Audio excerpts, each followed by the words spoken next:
Every throne built on fear eventually meets the one soul it cannot break. Duke Cadric Ashcroft ruled Blackthorn. Keep the Way storms ruled the northern mountains. Without apology, without hesitation, and without a single voice brave enough to tell him where the destruction ended and the man began. He had crushed rebellions before breakfast and rewritten ancient laws before the ink dried on the old ones. But on the night Lady Seraphine Evermont crossed his gates, something shifted inside the iron walls of Blackthorn Keep that no amount of military force could correct. This is a story about what happens when absolute power collides with the one thing it was never designed to contain. Stay until the end, because the last 5 minutes will rewrite everything you thought you understood about this man. The execution courtyard still smelled like wet iron. Cadric Ashcroft stood at the edge of the northern balcony, watching servants scrub the flagstones 3 stories below with lye and horsehair brushes. The stains would fade by morning. They always did. Stone had a way of forgetting what flesh could not, and Blackthorn Keep had swallowed enough blood over the centuries to drown every conscience within its walls. He did not feel guilt. Guilt was a luxury designed for men who could afford to second-guess themselves, and the Duke of Blackthorn had eliminated that particular weakness the same year he eliminated his father's treacherous chancellor, methodically, permanently, and without losing a single night of sleep. Lord Garrett Voss had confessed to embezzling military funds. The confession had taken 11 minutes. The sentencing had taken 4 words. The aftermath required nothing more than a team of servants and enough lye to strip the courtyard clean before the next council session. "The Northern Corridor delegation has arrived, Your Grace." Aldrich Thorne stood 6 paces behind, exactly where protocol demanded. Chief Steward, 43 years of service spanning 2 generations of Ashcroft rule. The kind of man who remembered every feast, every treaty, every quiet disappearance that kept the duchy functional. His voice carried the flat precision of someone who had long ago learned that delivering bad news with emotion only made the consequences worse. Cadric did not turn from the balcony. "How many?" 14 nobles, 6 military advisors, 22 personal guards.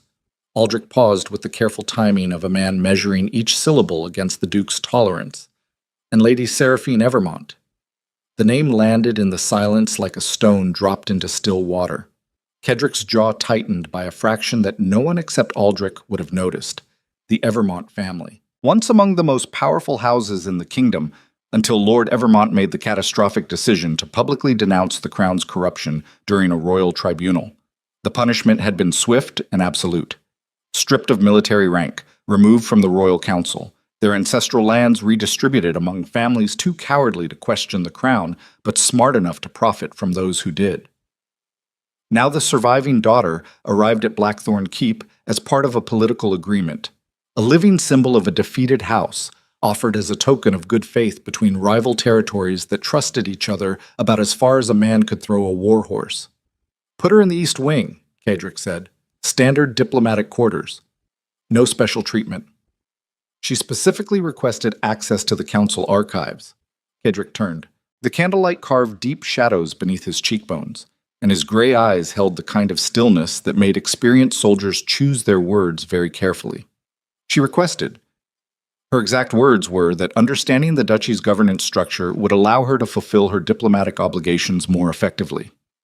Her diplomatic obligation is to sit quietly and remind every lord in attendance that defiance has consequences. Aldrich said nothing. He had served long enough to recognize when silence was the only appropriate response. Cadric looked back toward the courtyard. The servants had nearly finished. By dawn, the stones would gleam as though nothing had ever happened there, as though Lord Voss had never existed at all. That was the thing about power most men failed to understand. It was not the capacity for violence that kept a kingdom intact. Violence was crude, temporary. Any warlord with a sharp enough blade could terrify a room. True authority lived in the silence afterward, in the absolute certainty that consequences were permanent, that mercy was a strategic decision rather than an emotional reflex, and that the man sitting at the center of it all would still be sitting there long after every challenger had been forgotten. "Grant her access to the public records," Cadric said quietly. "Nothing classified, nothing military. Let her read enough to believe she understands how this duchy operates. And if she asks for more?" Then I will know exactly what kind of game House Evermont is still playing. The delegation arrived in the Great Hall at precisely the 8th evening bell. 14 nobles arranged themselves along the stone gallery with the rehearsed precision of men who understood that positioning within a room was simply warfare conducted without weapons. Military advisors flanked the central aisle. Personal guards lined the outer walls, their hands resting near sword hilts with studied casualness designed to communicate readiness without provocation. Cadric sat on the ducal throne, a massive construction of blackened oak and hammered iron that had been built 3 generations ago by a duke who believed furniture should remind visitors exactly who controlled the room.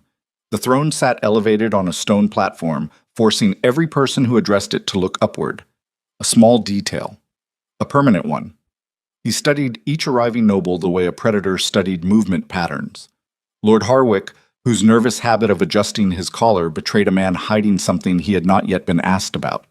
Count Brennan, whose exaggerated smile suggested political ambitions that exceeded his actual influence. Lady Morvain, whose cold composure marked her as either the most dangerous person in the room or the most disciplined. Then Seraphine Evermont entered. She wore no jewels, no family crest, no visible indication of the noble bloodline that had once commanded armies and shaped royal policy. Her gown was simple dark fabric, well constructed but deliberately understated, as though she had made a conscious decision to strip away every external marker of status before walking into a room designed to overwhelm visitors with the dukes. Most people who entered the Great Hall looked upward first. The vaulted ceilings, the iron chandeliers, the military banners hanging from stone columns like warnings stitched in silk. The architecture was engineered to make human beings feel small, and it worked on virtually everyone. Seraphine looked directly at Cadric, not with defiance, not with fear, not with the calculated submission that every trained diplomat perfected before entering hostile territory. She looked at him with the steady, measured attention of someone cataloging exactly what she was dealing with, assessing threat, reading intention, calculating the distance between the man on the throne and the decisions that kept him there. Cadric felt something shift behind his ribs. Not attraction. Something older and more dangerous.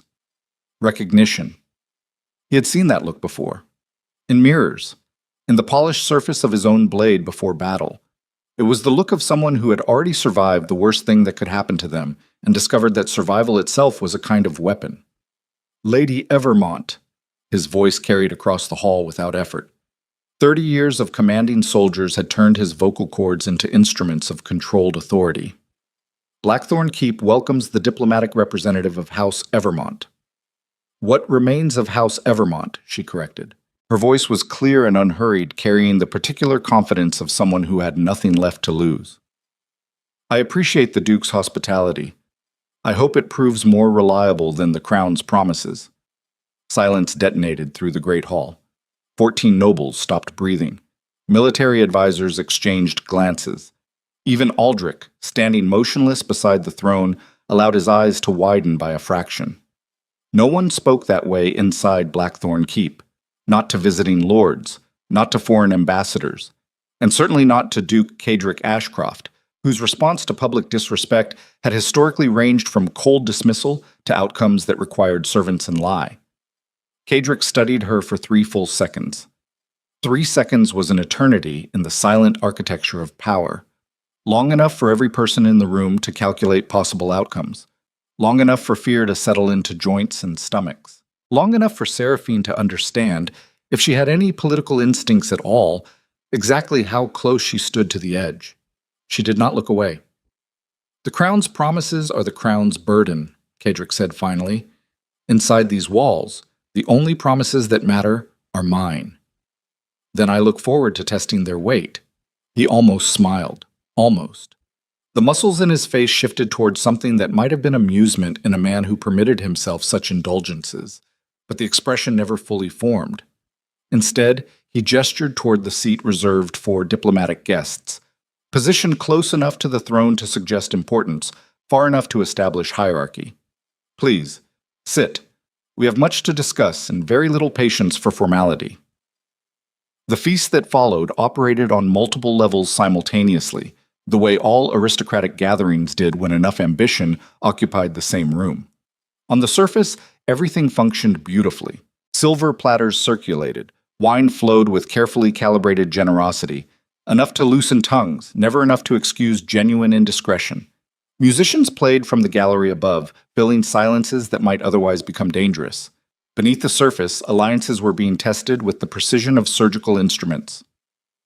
Lord Harwick positioned himself near Count Brennan, two men who publicly despised each other, but whose estates shared a border that made cooperation more profitable than conflict.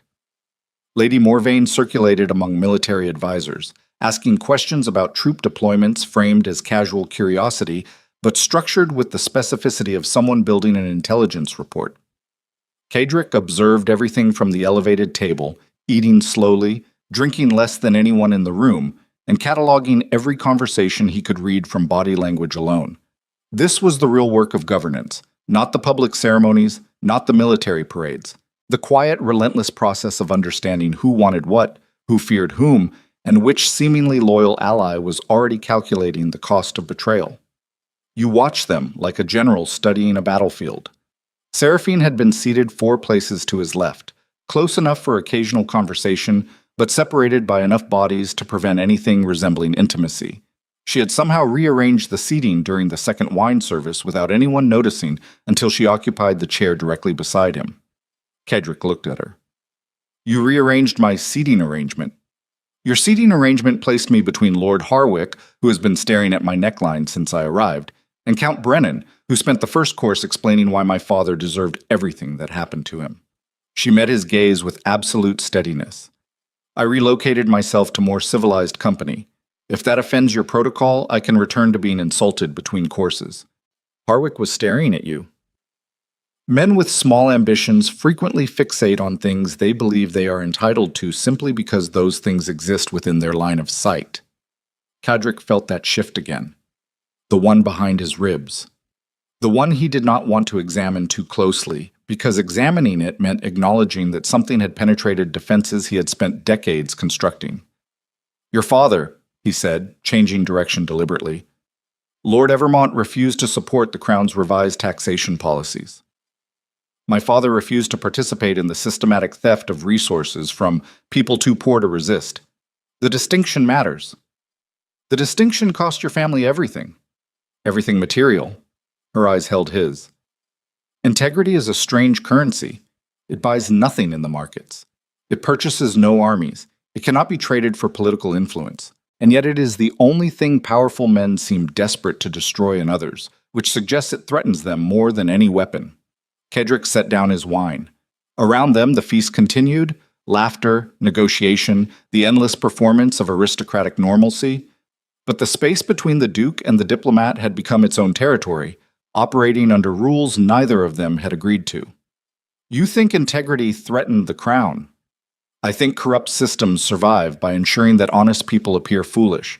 My father was not foolish. He simply refused to pretend that theft became legitimate when powerful enough hands conducted it. And look where his honesty landed you. Sitting beside the most dangerous duke in the kingdom, eating his food, drinking his wine, and telling him exactly what I think of the system he benefits from." She tilted her head slightly. "I have been in worse positions." The conversation ended there because Aldrich appeared to announce the arrival of a courier bearing sealed military dispatches, and Caedric was forced to excuse himself. But as he walked toward the private council chamber, he carried something with him that he had not carried in years. Uncertainty. Not about the military dispatches. Not about the political maneuvering happening in his great hall.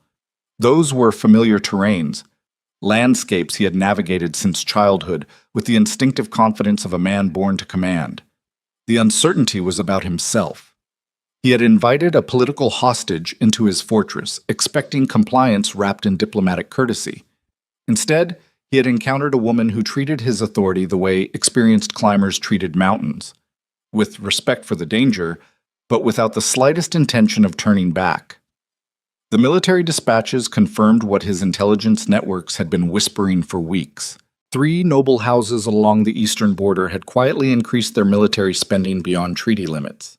Weapons shipments from foreign territories had been intercepted and rerouted through private harbors. Training camps disguised as hunting lodges had appeared on lands belonging to families that had historically lacked the resources for such operations. Someone was funding a military buildup. Someone was preparing for something larger than a border dispute.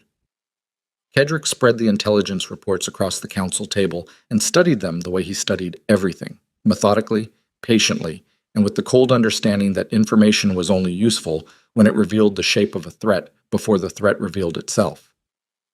Aldrich.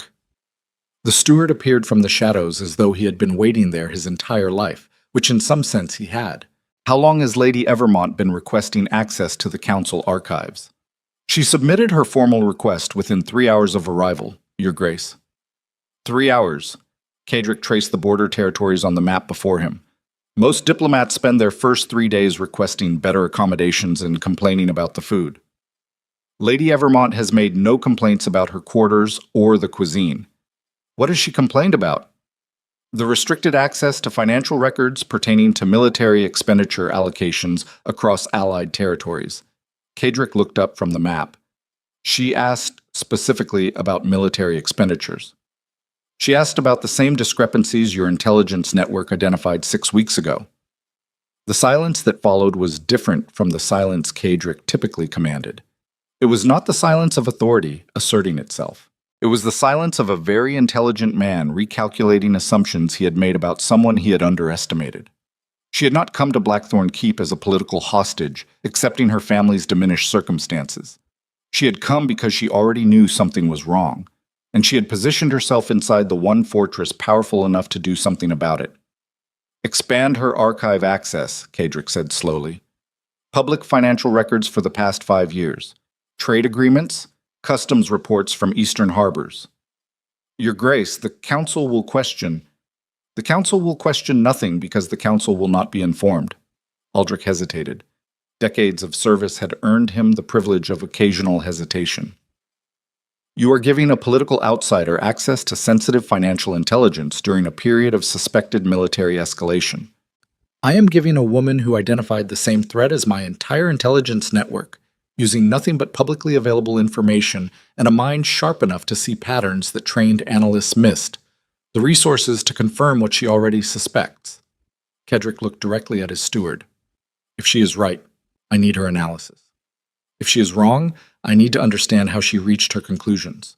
Either way, keeping her locked in diplomatic quarters reading outdated trade summaries wastes the most valuable intelligence asset that has walked through my gates in years. And if she is working against you, then she is the most sophisticated operative I have ever encountered, and I would rather have her where I can watch her than somewhere I cannot. Aldrich bowed and withdrew.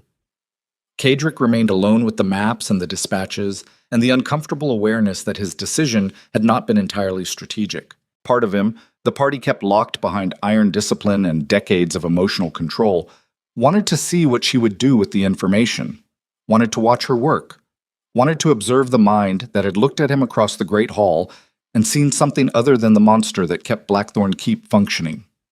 That wanting was dangerous. He knew it the way soldiers knew the difference between confidence and recklessness, instinctively, cellularly, in the deep architecture of survival instincts built from years of watching desire destroy men more powerful than himself. His own father had been brilliant, ruthless, strategically unmatched across 3 generations of Ashcroft rule, and his father had been destroyed not by any external enemy, but by a woman who understood exactly which weaknesses lived behind the armor and exploited every single one until the duchy nearly collapsed. Kedrick had rebuilt everything his father's obsession had shattered, stone by stone, alliance by alliance, execution by execution. He had transformed Blackthorn Keep from a failing duchy into the most feared domain in the kingdom by eliminating every vulnerability, including the vulnerability of caring about anything beyond the fortress walls. Now a woman sat in his east wing reading financial records, and he found himself calculating the distance between her quarters and his own.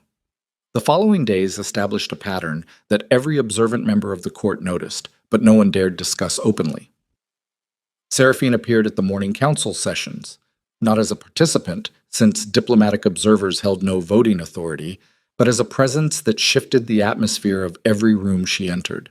She listened with an intensity that made experienced politicians uncomfortable, taking no visible notes but asking occasional questions that exposed weaknesses in arguments other nobles had spent hours constructing. Lord Harwick proposed a new trade agreement with the Eastern Territories that would have quietly funneled customs revenue into private accounts controlled by allied noble houses. The proposal was elegant, buried beneath layers of legitimate commercial language, and would have passed without scrutiny if Seraphine had not asked a single question. Lord Harwick, could you clarify the revenue allocation structure in Section 14, specifically the mechanism by which customs surplus transfers to the discretionary accounts rather than the central treasury? Harwick's face lost color so gradually that only someone watching closely would have noticed. The discretionary accounts serve administrative functions that coincidentally mirror the financial structures used by the Eastern border houses currently under investigation for treaty violations. She said it without accusation, without theatrical emphasis. She stated it the way someone might state that the sky appeared blue, as observable reality requiring no emotional embellishment. The council chamber erupted. Harwick demanded to know how a diplomatic observer had obtained information about ongoing investigations. Count Brennan insisted the comparison was baseless and politically motivated. Lady Morvain watched everything with the calculated stillness of someone taking notes for future leverage. Cadric let the chaos continue for exactly 90 seconds. Then he spoke. Lord Harwick, withdraw the proposal. Submit revised terms that route all surplus directly to the Central Treasury. You have until Friday. Your Grace, I must protest. You must do exactly what I tell you to do, or you can join Lord Voss in discovering how thoroughly this duchy handles financial irregularities. The silence that followed was absolute. Harwick withdrew the proposal. The council session ended, and Cadric found Seraphine in the archive chamber 3 hours later, surrounded by financial ledgers and customs documents, her dark hair escaping its arrangement from hours of concentrated work. He stood in the doorway watching her before she noticed him. She moved through documents with the focused efficiency of someone who had been trained to process information under pressure. Her fingers traced columns of figures. Her lips moved silently as she cross-referenced entries. Occasionally she paused, staring at nothing, and he recognized the expression. It was the same expression he wore when disparate pieces of intelligence suddenly assembled into a coherent picture. "You just made an enemy of Lord Harwick," he said. She did not startle. She looked up with the composed awareness of someone who had known he was there before he spoke. "Lord Harwick was already an enemy. I simply made it public." Public enemies are more dangerous than hidden ones. Hidden enemies are more destructive. A man who hates you openly can only attack from directions you can see. A man who hates you secretly dismantles your foundations while you are looking at the horizon. Kedrick entered the room. He moved the way he always moved, with the controlled physicality of someone whose body had been shaped by combat training and maintained through discipline rather than vanity. Each step was deliberate. Each gesture served a purpose. Even the way he pulled a chair from the table and sat across from her communicated something specific. I am choosing to be here. I am choosing proximity, and I want you to understand that the choice is mine. Tell me what you have found. Ask me properly. He stared at her. I do not ask properly. I give orders and people comply. I am not your people.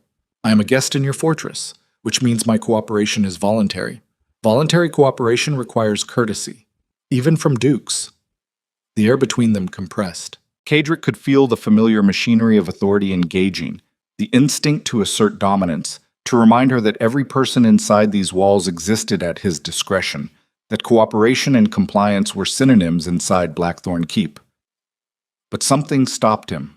Not weakness, not sentiment, something closer to tactical recognition. The understanding that forcing compliance from this woman would destroy the very quality that made her valuable. Her willingness to challenge him was not a flaw to be corrected. It was a diagnostic instrument. Every person in his court told him what they believed he wanted to hear. She told him what he needed to hear. Breaking that would be like smashing a compass because it pointed in an inconvenient direction. Lady Evermont. He spoke slowly, each word carrying the weight of a concession he had not made in years. Would you share what you have discovered in the financial records? That was not a question. That was a command wearing a question's clothing. It is the closest thing to courtesy I am capable of producing. Take it or leave it. Something flickered across her face. Not quite a smile. Not quite approval. Something more complex, but the expression of someone recognizing a genuine effort from someone clearly unpracticed at making them. 3 noble houses have been systematically diverting military funds through falsified trade agreements for at least 2 years, she said, pulling a ledger toward her. The mechanism is elegant. Legitimate customs revenue enters the central treasury, but a percentage is reclassified as administrative surplus and redirected to discretionary accounts that exist on paper but have no physical oversight. How much? Enough to fund a private army of approximately 4,000 soldiers, fully equipped with modern weaponry, maintained at combat readiness for 6 months without additional revenue. Kedrick absorbed the number without visible reaction. Inside, something cold and precise activated. The strategic machinery that had kept him alive through 3 assassination attempts, 2 attempted coups, and 1 civil conflict that had nearly fractured the Northern Territories. 4,000 soldiers. Conservatively, the actual figures may be higher because the customs records from the Eastern Harbor show discrepancies that suggest additional funding sources I have not yet identified. You discovered this using public financial records. I discovered the pattern using public records. The confirmation required cross-referencing customs data with military procurement schedules and identifying suppliers who appear in both systems under different commercial identities. She met his eyes. The information was always there. No one looked because no one wanted to find it. Or because no one was allowed to look. That too. Kedrick sat with the information for a long moment. Outside, the winter wind pressed against the archive windows like something trying to force its way inside. The candles flickered. Shadows moved across walls lined with decades of records that apparently contained enough evidence to expose a conspiracy that his own intelligence network had only partially detected. "Why did you come here?" he asked. Not with command. Not with interrogation. With the genuine curiosity of a man confronting something he did not fully understand. Your family lost everything. You could have disappeared, changed your name, built a quiet life somewhere beyond the reach of the aristocracy's memory. Why walk into the most dangerous fortress in the kingdom and start pulling threads that powerful people have spent years burying? Seraphine set down the ledger. For the first time since her arrival, the composed diplomatic armor shifted, and something raw appeared beneath. Because the same network that destroyed my family is preparing to destroy everything else. My father saw it. He tried to stop it through legitimate channels, tribunals, councils, formal accusations, and they annihilated him for it. Her voice held steady, but the steadiness itself was a form of controlled force. I do not intend to make the same mistake. Meaning? Meaning I did not come to Blackthorn Keep to file complaints and wait for justice. I came because the Duke of Blackthorn is the only man in this kingdom with enough power and enough ruthlessness to burn this conspiracy to the ground. She held his gaze. I came to give you the weapon. What you do with it determines whether your reputation is earned or inherited. The words landed with surgical precision. Kedrick stood. He walked to the window and looked out across the darkened landscape. Mountains, forests, villages reduced to clusters of distant light beneath a sky heavy with approaching storms. She had played him. Not maliciously, not through deception, but she had walked into his fortress with a strategy as deliberate as any military campaign, and he had not recognized it until she chose to reveal it. That should have enraged him. Instead, it produced something he had not experienced since he was young enough to believe the world contained people worth respecting. Admiration. You understand, he said without turning from the window, that if what you are telling me is accurate, pursuing this conspiracy will trigger a military response. The houses behind this operation will not simply surrender their investment, they will fight. Yes. People will die. Soldiers, civilians, people who have nothing to do with the political ambitions of corrupt aristocrats will bleed because powerful men refuse to relinquish what they have stolen. People are already dying. Diverted military funds mean weakened defenses. Weakened defenses mean vulnerable borders. Vulnerable borders mean villages that cannot be protected when threats arrive. Her voice hardened. The blood is already flowing. The only question is whether it flows in silence or whether someone finally forces it into the light. Kedrick turned from the window. She sat surrounded by evidence in a candlelit archive room inside a fortress built to intimidate the world, and she looked at him without a trace of the fear that every rational person carried inside these walls. He wanted to possess that fearlessness. He wanted to own the source of it the way he owned everything else within his domain, completely, exclusively, permanently. And in the same breath, he recognized the impulse for exactly what it was, the same weakness that had destroyed his father, the same hunger disguised as strength that turned brilliant men into prisoners of their own obsessions. "I will review your findings personally," he said, his voice controlled to the point of opacity. "You will present a complete analysis to me tomorrow evening, privately. No counsel, no observers." A private audience with the Duke. Her expression revealed nothing. Should I be honored or concerned? "You should be prepared." He left the archive without looking back, but halfway down the corridor he stopped, pressed one hand against the cold stone wall, and allowed himself 3 seconds of absolute honesty. He was not reviewing her findings because they were strategically critical, although they were. He was not requesting a private audience because secrecy demanded it, although it did. He was doing both because somewhere between her first word in the Great Hall and her last sentence in the archive, Seraphine Evermont had become the only thing inside Blackthorn Keep that made him feel something other than the cold mechanics of control. And that made her more dangerous than every conspirator, every hidden army, and every enemy he had ever faced combined. 3 floors below in the servants' corridor connecting the east wing to the central tower, Aldrich Thorne stood in shadow, watching the Duke's retreating figure through a narrow window slit. He had served the Ashcroft family for 43 years. He had kept every secret, buried every body, facilitated every disappearance that kept the duchy functional. And now, with steady hands and an expression that betrayed absolutely nothing, the most trusted man in Blackthorn Keep retrieved a sealed letter from inside his coat, pressed the Ashcroft wax seal into place, and handed it to a courier waiting in the darkness. "Deliver this to Lord Harwick before dawn," he said quietly. "Tell him the Duke has taken the bait." The courier vanished into the night. Aldrich straightened his coat, adjusted his expression, and walked back toward the Great Hall to ensure that the evening wine service proceeded without incident. The sealed letter reached Lord Harwick's estate before the first gray light touched the eastern ridge. Harwick read it standing at the window of his private study, his fingers leaving damp impressions on the wax where the Ashcroft seal had been pressed with the careful precision of a man who had been forging trust for over 4 decades. The contents were brief. Aldrich Thorne did not waste words any more than he wasted loyalties. Every sentence served a function, and the function tonight was demolition. The Duke had granted Seraphine Evermont expanded access to financial records. The Duke had requested a private audience. The Duke's attention had shifted from governance to the woman dismantling the very architecture that kept the Eastern Coalition operational. Harwick set the letter down and watched it curl at the edges where the candlelight caught the parchment. He had survived 3 decades of aristocratic warfare by understanding a single principle that most ambitious men learned too late. You did not destroy powerful rulers by attacking their strength. You destroyed them by feeding their weakness until it consumed them from inside. Duke Cadric Ashcroft's weakness had just walked through the gates of Blackthorn Keep, wearing a simple dark gown and carrying enough intelligence to burn the Eastern Coalition to ash. The question was no longer whether the Duke would fall. The question was how to ensure that when he did, the right people were standing close enough to claim the wreckage. Inside Blackthorn Keep, the morning arrived with the particular silence that followed snowfall, a muffled, pressurized quiet that made every sound within the fortress walls sharper by contrast.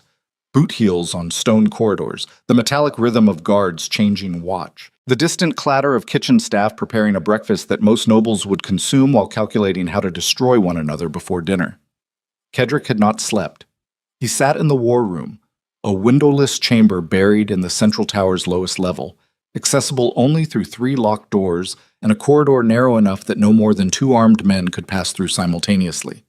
The room existed for moments exactly like this one, when the distance between strategic calculation and catastrophic miscalculation narrowed to the width of a single decision.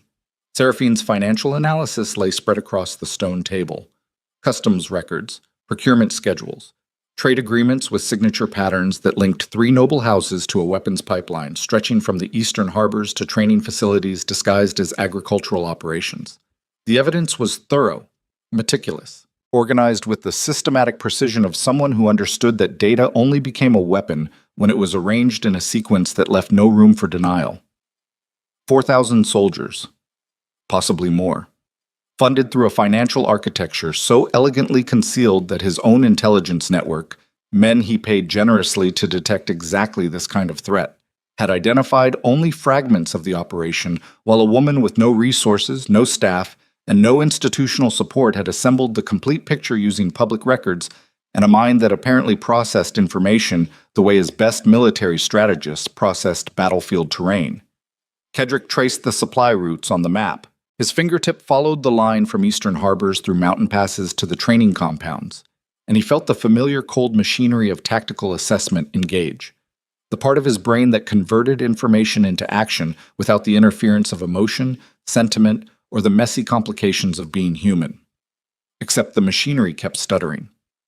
Every time he reached a logical conclusion, mobilize border garrisons, seize the training facilities, arrest the conspirators before they could coordinate a response, his mind circled back to the archive room, to candlelight on dark hair, to a voice that treated his authority like weather, something to be acknowledged and navigated rather than feared or worshipped. He pressed both palms flat against the table and breathed through the tightness in his chest. This was the architecture of destruction.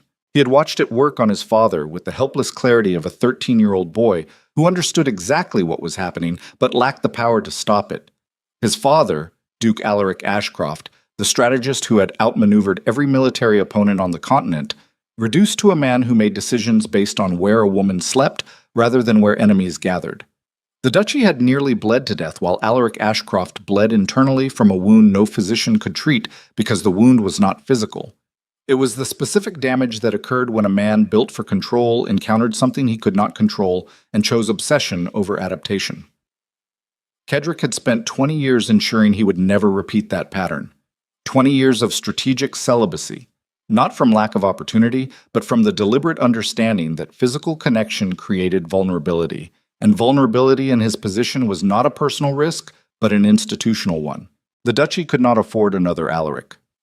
And now, he straightened, rolled the maps, locked the evidence in the iron cabinet beneath the table, and made a decision that felt like stepping onto a battlefield where the terrain kept shifting beneath his feet. He would use her analysis, he would act on her intelligence, and he would maintain the exact distance required to prevent what happened to his father from happening to him. The distance lasted approximately 4 hours. Seraphine arrived for the private audience in the small council chamber at the 7th evening bell, carrying 3 additional ledgers she had identified since their conversation in the archive. She wore the same understated style, dark fabric, no jewelry, no visible effort to impress or attract. And Kedrick found himself irritated by how effective that absence of effort actually was. Women who adorned themselves for his attention were performing a transaction he understood. Women who dressed as though his attention was irrelevant to their purpose occupied a category he had no established protocol for managing. "You found more," he said, standing at the far end of the table because the far end of the table was the maximum distance the room permitted. "I found the funding source your analysts missed." She set the ledgers down and opened the first to a page marked with a thin strip of linen. The discretionary accounts receiving diverted customs revenue are not the primary financial mechanism. They are a distraction. The actual funding flows through a network of maritime insurance contracts that exist only on paper.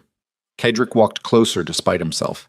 The ledger showed a series of insurance claims for cargo vessels that had allegedly sunk during winter storms. Vessels that maritime records confirmed had never existed. "Ghost ships," he said. "Ghost ships generating real insurance payments from underwriters controlled by Lord Harwick's commercial partners. The payments are classified as legitimate business losses, which means they bypass every financial oversight mechanism your treasury employs." She turned to the second ledger. "The total value of fraudulent insurance claims over the past 3 years exceeds the combined military budget of Blackthorn Keep's garrison and border defenses." The number hit him like a physical force, not because of its size, although the size was staggering, because of what it revealed about the scope of the conspiracy and the duration of his own blindness. 3 years. For 3 years, an operation of this magnitude had functioned inside his domain, funded by financial instruments his treasury had processed without question, and he had not seen it. His intelligence network had not seen it. His counsel had not seen it. 43 years of loyal service from Aldrich Thorne had not produced a single warning. The thought arrived and lodged itself like a splinter beneath conscious awareness. 43 years. Aldrich had been present for every intelligence briefing, every financial review, every strategic discussion where this conspiracy might have been detected, had access to every report that might have revealed irregularities, controlled the flow of information between intelligence operatives and the Duke with an efficiency that everyone admired and no one questioned. Cowdrick filed the thought. He did not pursue it yet. Pursuing it without evidence would mean confronting the possibility that the foundation of his entire household was compromised, and that confrontation required preparation, not impulse. "Who else knows about this?" he asked. "No one. I brought the findings directly to you." "Why?" She looked at him with an expression he could not immediately classify. "Because if this information reaches the wrong person before you have time to act on it, every witness, every document, and every piece of physical evidence will disappear within 48 hours. These people have spent 3 years building an invisible army. They did not accomplish that by being careless about exposure. And you trust me to act on it correctly. I trust you to act on it ruthlessly. Correctly is a luxury neither of us can afford." The words hung between them in the quiet chamber. Outside, wind pressed against the stone walls with enough force to make the iron sconces shiver, and the candlelight drew moving shadows across Seraphine's face that made her expression even harder to read. Cedric realized he had moved to her side of the table without consciously deciding to. 3 feet separated them, close enough to see the precise shade of her eyes in firelight. Not the dark brown he had initially catalogued, but something deeper, with threads of amber that appeared only when the light hit from specific angles, close enough to detect the faint scent of archive dust and ink on her skin, which meant she had spent hours handling old documents before coming here. Close enough that the air between them carried a different temperature than the air in the rest of the room. He stepped back, deliberately. With the controlled precision of a man retreating from an advancing threat, he could not afford to engage. "I need 48 hours to verify your analysis independently before I can mobilize military resources," he said. "You do not have 48 hours. Explain." "Lord Harwick left the council session today and dispatched 3 couriers within the hour. I watched from the East Wing corridor. 3 couriers riding east, which means 3 messages traveling toward the same territory where your intelligence identified unauthorized military activity." She held his gaze.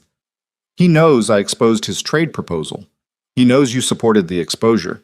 And he is intelligent enough to understand that a duke who publicly humiliates a lord over financial irregularities is a duke who has already begun investigating the larger operation. You're suggesting Harwick will accelerate his timeline. I am suggesting that the moment Harwick realizes the scope of what I have uncovered, this conspiracy transitions from covert preparation to active operation. You will not have 48 hours. You may not have 24. Cedric absorbed this the way he absorbed all critical tactical intelligence, rapidly, completely, and with the simultaneous assessment of multiple response scenarios. But layered beneath the strategic processing, something else was happening. Something that had nothing to do with military logistics or political maneuvering. She had watched Harwick's couriers. From the East Wing corridor, which meant she had positioned herself at a window that provided a direct sightline to the main gate, which meant she had anticipated Harwick's reaction before it occurred and stationed herself to observe it. She was not simply providing intelligence, she was conducting operations. Inside his fortress, without his authorization, with a level of tactical initiative that most of his trained agents lacked. The admiration returned, hotter this time, mixed with something possessive that tasted like iron in the back of his throat. He wanted to own this competence, wanted to claim it the way he claimed territory, through force of will, through the absolute assertion of authority, through the fundamental Ashcroft conviction that everything valuable within reach belonged to whoever was powerful enough to hold it. And in the same heartbeat, he recognized the poison in that wanting. Owning her would neutralize her. The thing that made her extraordinary, the independence, the strategic autonomy, the willingness to act without permission, would suffocate the moment he wrapped his authority around it. He would possess the form while destroying the substance, and he would spend the rest of his life holding an empty shape that reminded him daily of what he had killed. His father had done exactly that, had claimed and consumed and possessed until the woman he wanted became a ghost inhabiting a body she no longer controlled. And the brilliant strategist who had conquered half the continent spent his final years ruling a duchy. He had forgotten how to govern because governance required attention he could no longer spare from obsession. Kedrick turned away from Seraphine and placed both hands on the table, leaning forward with his weight on his arms, and for 3 breaths he simply existed inside the conflict without trying to resolve it. "I will mobilize the border garrisons tonight," he said finally. His voice carried the flat, controlled register that his commanders recognized as the sound of decisions becoming irreversible. Quietly. No formal orders through the council chain. Direct communication from me to garrison commanders using emergency cipher protocols. Bypassing your council entirely. My council includes men who may be compromised. Until I can verify which members are loyal, the council receives nothing. Seraphine nodded. A single, precise movement. "What do you need from me?" "Complete documentation. Every financial trail, every insurance fraud record, every connection between Harwick's commercial network and the Eastern military buildup, organized chronologically with source references that will withstand legal challenge in a tribunal. You intend to prosecute. I intend to give them one chance to surrender before I prosecute. If they refuse, prosecution becomes unnecessary because the military response will make trials redundant." She studied him. "You say that with remarkable calm for a man describing the potential destruction of 3 noble houses. Calm is what happens when a man has already made his peace with the consequences of his decisions before he makes them." He met her eyes. "The moment I dispatch those garrison orders, I am committing to a path that ends in either the complete dismantling of a conspiracy that threatens everything I have built or the destruction of Blackthorn Keep itself. There is no middle outcome. No diplomatic compromise, no negotiated settlement. Then you understand what my father understood. Your father understood the corruption. He lacked the power to act on it. My father lacked the ruthlessness. The power was always there." She paused. "The question I have not yet answered for myself is whether ruthlessness applied correctly is strength or simply a more sophisticated form of the same violence that created this crisis." The challenge landed precisely where she intended it, in the narrow space between his self-image and his actual behavior. Kedrick straightened. "Stay in the archive tonight. Complete the documentation. I will post additional guards at the East Wing entrance." "I do not need additional guards." "The guards are not for your protection. They are for my awareness. If anyone attempts to access the archive while you are working, I want to know about it immediately." She understood. He watched her understand.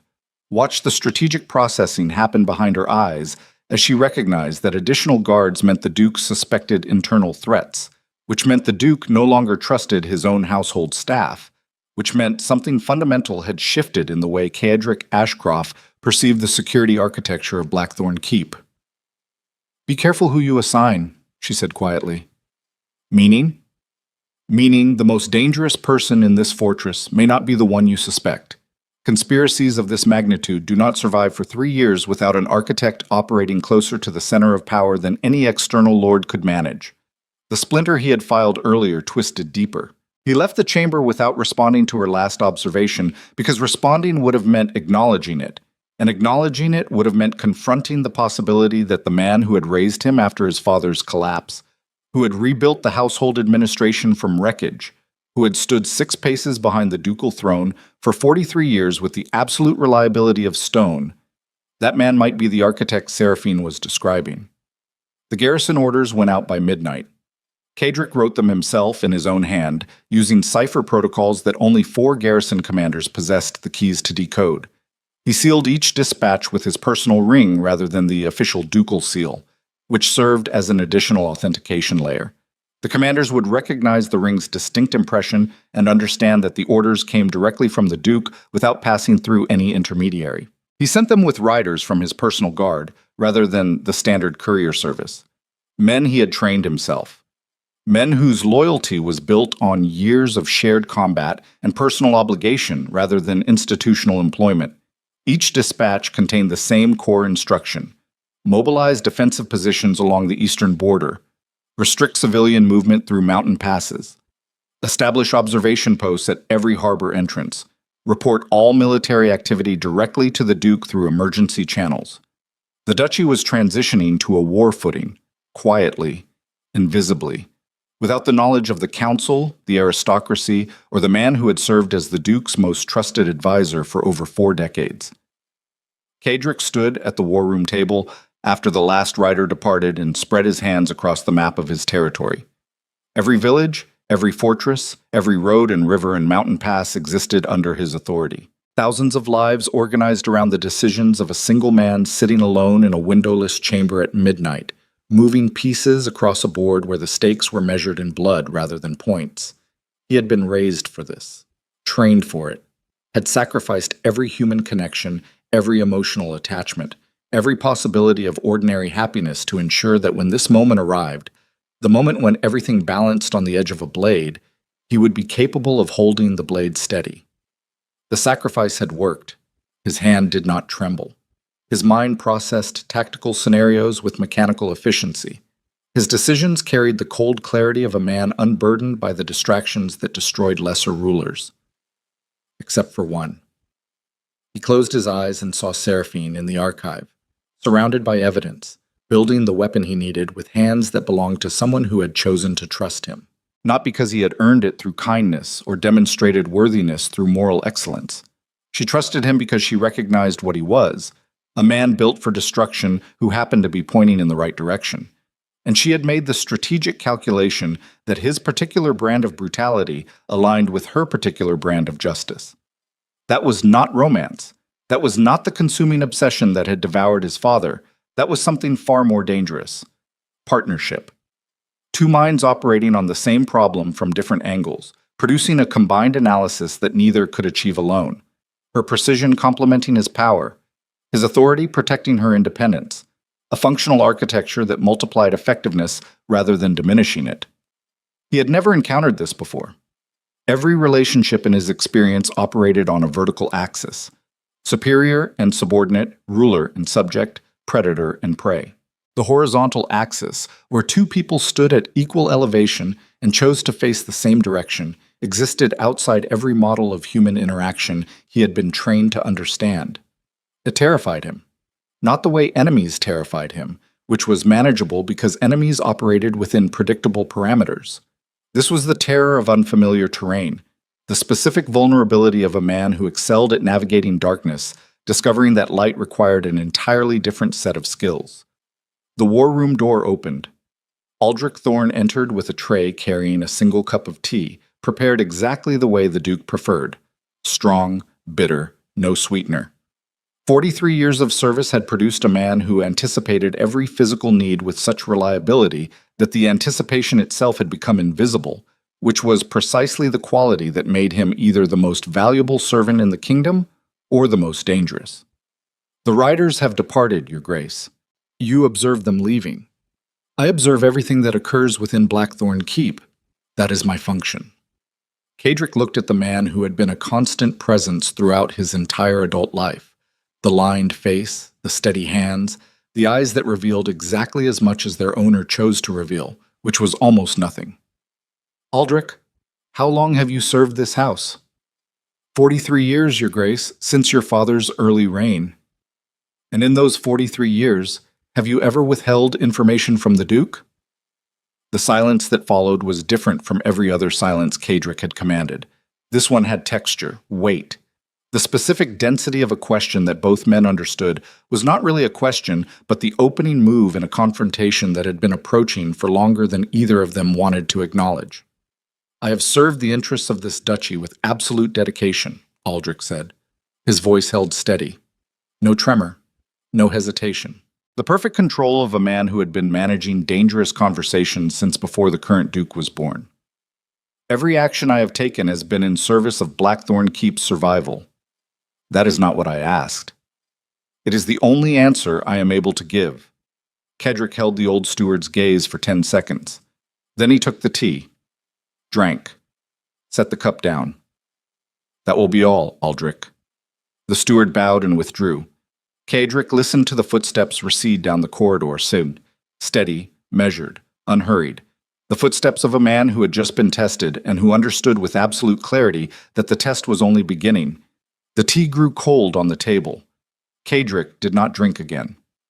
3 hours before dawn, a sound shattered the frozen silence of Blackthorn Keep.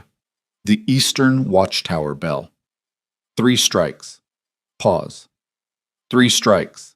The emergency pattern that had not been used since the border conflicts of the previous decade. Kedrick reached the command balcony in under 2 minutes, armored from the waist up, sword already drawn. Below, the fortress erupted into controlled chaos. Garrison soldiers moving to defensive positions with the trained efficiency of men who had drilled this scenario until muscle memory replaced conscious thought. His captain of the guard met him at the balcony rail. Riders approaching from the east, Your Grace. Military formation. Approximately 200 cavalry bearing the standards of House Harwick, House Brennan, and House Calvert. 200 cavalry. Not an invasion force. No, Your Grace. An embassy, but armed for combat. Kedrick looked east. The pre-dawn darkness revealed nothing except the distant flicker of torches moving in formation along the mountain road. A serpent of fire winding toward his gates with the deliberate pace of men who wanted their arrival witnessed. They are making a statement, Kedrick said. Your Grace. 200 cavalry is not enough to threaten Blackthorn Keep. It is enough to demonstrate that the eastern houses can project military force without warning. They are telling me they know. The captain waited for orders. Kedrick's mind processed scenarios with the rapid bifurcating logic of a man who had been calculating military responses since adolescence. The cavalry was a message, not an attack. Harwick had received intelligence from Aldrich, from other sources, possibly from both, that the Duke was investigating the conspiracy. The armed embassy was designed to accomplish two simultaneous objectives. First, demonstrate military readiness as a deterrent against immediate action. Second, force the Duke into a public response that would reveal his strategic intentions to the entire court. If he closed the gates, he confirmed that he considered the eastern houses hostile, which accelerated the timeline toward open conflict before his border garrisons were fully positioned. If he opened the gates, he admitted 200 armed soldiers into his fortress alongside a steward who had already demonstrated compromised loyalty during a period when his most critical intelligence asset was working in a barely guarded archive. Seraphine. The thought arrived with a velocity that stripped away every layer of strategic detachment and exposed the raw, possessive core beneath. She was in the archive, 3 floors below ground level, surrounded by evidence that could destroy the Eastern Coalition. Protected by guards he had posted only hours ago, guards selected from a household staff managed by a man he could no longer trust. Open the gates, Kedrick said. His voice carried this terrible calm that his soldiers recognized as the sound of the Duke making a decision that would leave marks on the world. Receive the embassy with full diplomatic protocol. Escort their commanders to the Great Hall. Disarm their cavalry in the outer courtyard, standard procedure for visiting military delegations. And their weapons? Secured in the armory, under my personal guard, not household staff. The captain heard the distinction. His expression shifted by a fraction. Immediately, the captain departed. Kedrick gripped the balcony rail and looked down at the courtyard, filling with soldiers and torchlight, and the organized machinery of a fortress, preparing for something that existed in the dangerous space between diplomacy and war. Then he turned and walked toward the east wing. He did not run. Running would have communicated urgency to every guard and servant he passed, and urgency was information he could not afford to distribute. But his stride consumed distance with the focused efficiency of a man who had identified the most critical asset in his fortress, and understood with sudden crystalline clarity that protecting it was no longer a strategic preference. It was the only thing that mattered. He found Seraphine in the archive exactly where he had left her, surrounded by ledgers, her face illuminated by candlelight that had burned down to stubs. She looked up when he entered, and in her expression he saw something he had not expected. She already knew. The watchtower bells, she said. How many? 200 cavalry. Harwick, Brennan, and Calvert. She closed the ledger she had been reading. Her movements were controlled, precise. The movements of someone whose body had learned to function efficiently under threat, because threat had been a constant companion for most of her adult life. They are here for the evidence, she said. They are here to test whether I will protect it. Their eyes met across the candlelit room, and in that suspended moment, every strategic calculation, every tactical scenario, every careful analysis of risk and reward collapsed into something irreducibly simple. He would protect her. Not because she was an intelligence asset, not because her evidence could destroy his enemies, not because her analysis complemented his authority in ways that made the duchy stronger. He would protect her because somewhere between the archive and the balcony, between the tea he did not finish and the gates he ordered opened, the Duke of Blackthorn Keep had crossed a line that no amount of discipline, no inherited warning, no memory of his father's destruction could pull him back from. "Stay here," he said. "Lock the door from inside. Do not open it for anyone except me." "And if you do not come back?" Cadric paused at the threshold. "Then burn everything."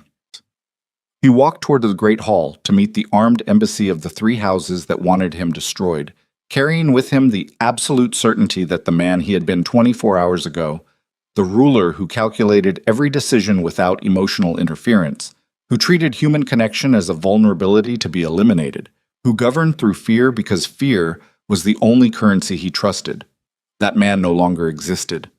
And the man who had replaced him was about to fight a war he could not win alone. The Great Hall had been transformed into a theater of controlled hostility by the time Caedric descended the central staircase. 200 cavalry soldiers occupied the outer courtyard in disciplined formation, their weapons surrendered to the armory under the watchful supervision of Caedric's personal guard rather than household staff. The distinction had not gone unnoticed. Several of Harwick's officers exchanged glances as their swords were catalogued and locked away by men wearing the Duke's personal insignia instead of the standard Blackthorn garrison colors. Inside, 3 men waited at the long stone table normally reserved for council sessions. Lord Harwick sat at the center, silver-haired, composed, his posture communicating the particular confidence of someone who believed the situation had already been decided in his favor. Count Brennan occupied the seat to his left, his characteristic smile replaced by an expression of studied neutrality. Lord Calvert, the eldest of the 3, sat to Harwick's right, with the still, reptilian patience of a man who had survived 6 decades of aristocratic warfare by never being the first to speak or the last to leave. Caedric entered without greeting them. He walked the full length of the hall at the measured pace he used for military inspections, unhurried, deliberate, each step designed to extend the silence until it became its own form of pressure. 27 steps from the entrance to the ducal throne.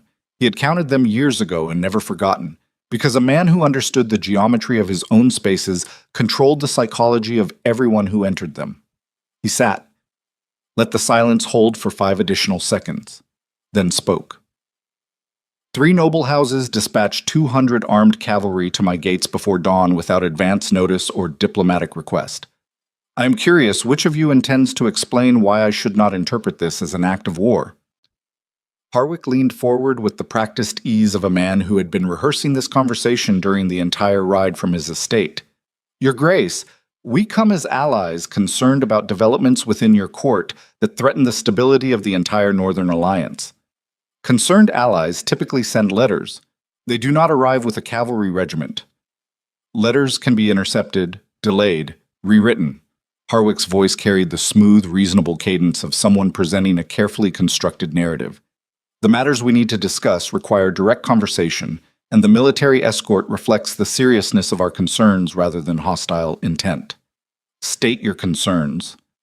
A foreign political operative has been granted unprecedented access to classified financial and military intelligence within Blackthorn Keep. This operative, representing a disgraced noble house with documented grievances against the crown and its allies, has been conducting unsupervised analysis of sensitive documents and has already used that access to publicly attack a sitting lord during a council session. Harwick paused with theatrical precision. We are here to formally request that Lady Seraphine Evermont be removed from Blackthorn Keep and transferred to neutral custody pending investigation into her activities. The words arrived in the hall like arrows striking stone, precise, calculated, and aimed at a target Harwick clearly believed was vulnerable. Caedric's face revealed nothing. Beneath the surface, something vast and cold reorganized itself with the efficiency of a military formation responding to enemy contact. Every instinct he possessed, strategic, tactical, and the older, more primitive instincts that operated beneath conscious thought, aligned around a single assessment. This was not a diplomatic petition. This was the opening move of a coordinated operation designed to separate him from the one person who possessed enough evidence to destroy the conspiracy. Remove Seraphine, and the intelligence dies. Transfer her to neutral custody, and neutral custody becomes a shallow grave within 72 hours. The request was an execution order wrapped in procedural language. On what authority, Caedric said slowly, do three lords presume to dictate the internal security decisions of the Duke of Blackthorn? On the authority of the Northern Alliance Charter, which grants member houses the right to petition for review when they believe intelligence protocols have been compromised. Count Brennan spoke for the first time, his voice carrying the clipped efficiency of a man reciting language he had memorized rather than composed. Article 17, Section 4. I am familiar with the charter I wrote. Caedric's tone dropped to the register his soldiers called the killing quiet, barely above a whisper, stripped of all inflection, carrying the specific weight of a man who had stopped performing authority and started exercising it. Article 17 applies to intelligence shared between allied houses through formal channels.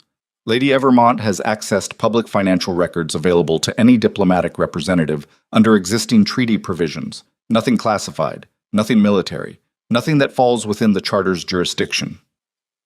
Public records that she weaponized against Lord Harwick during an open council session, Calvert said.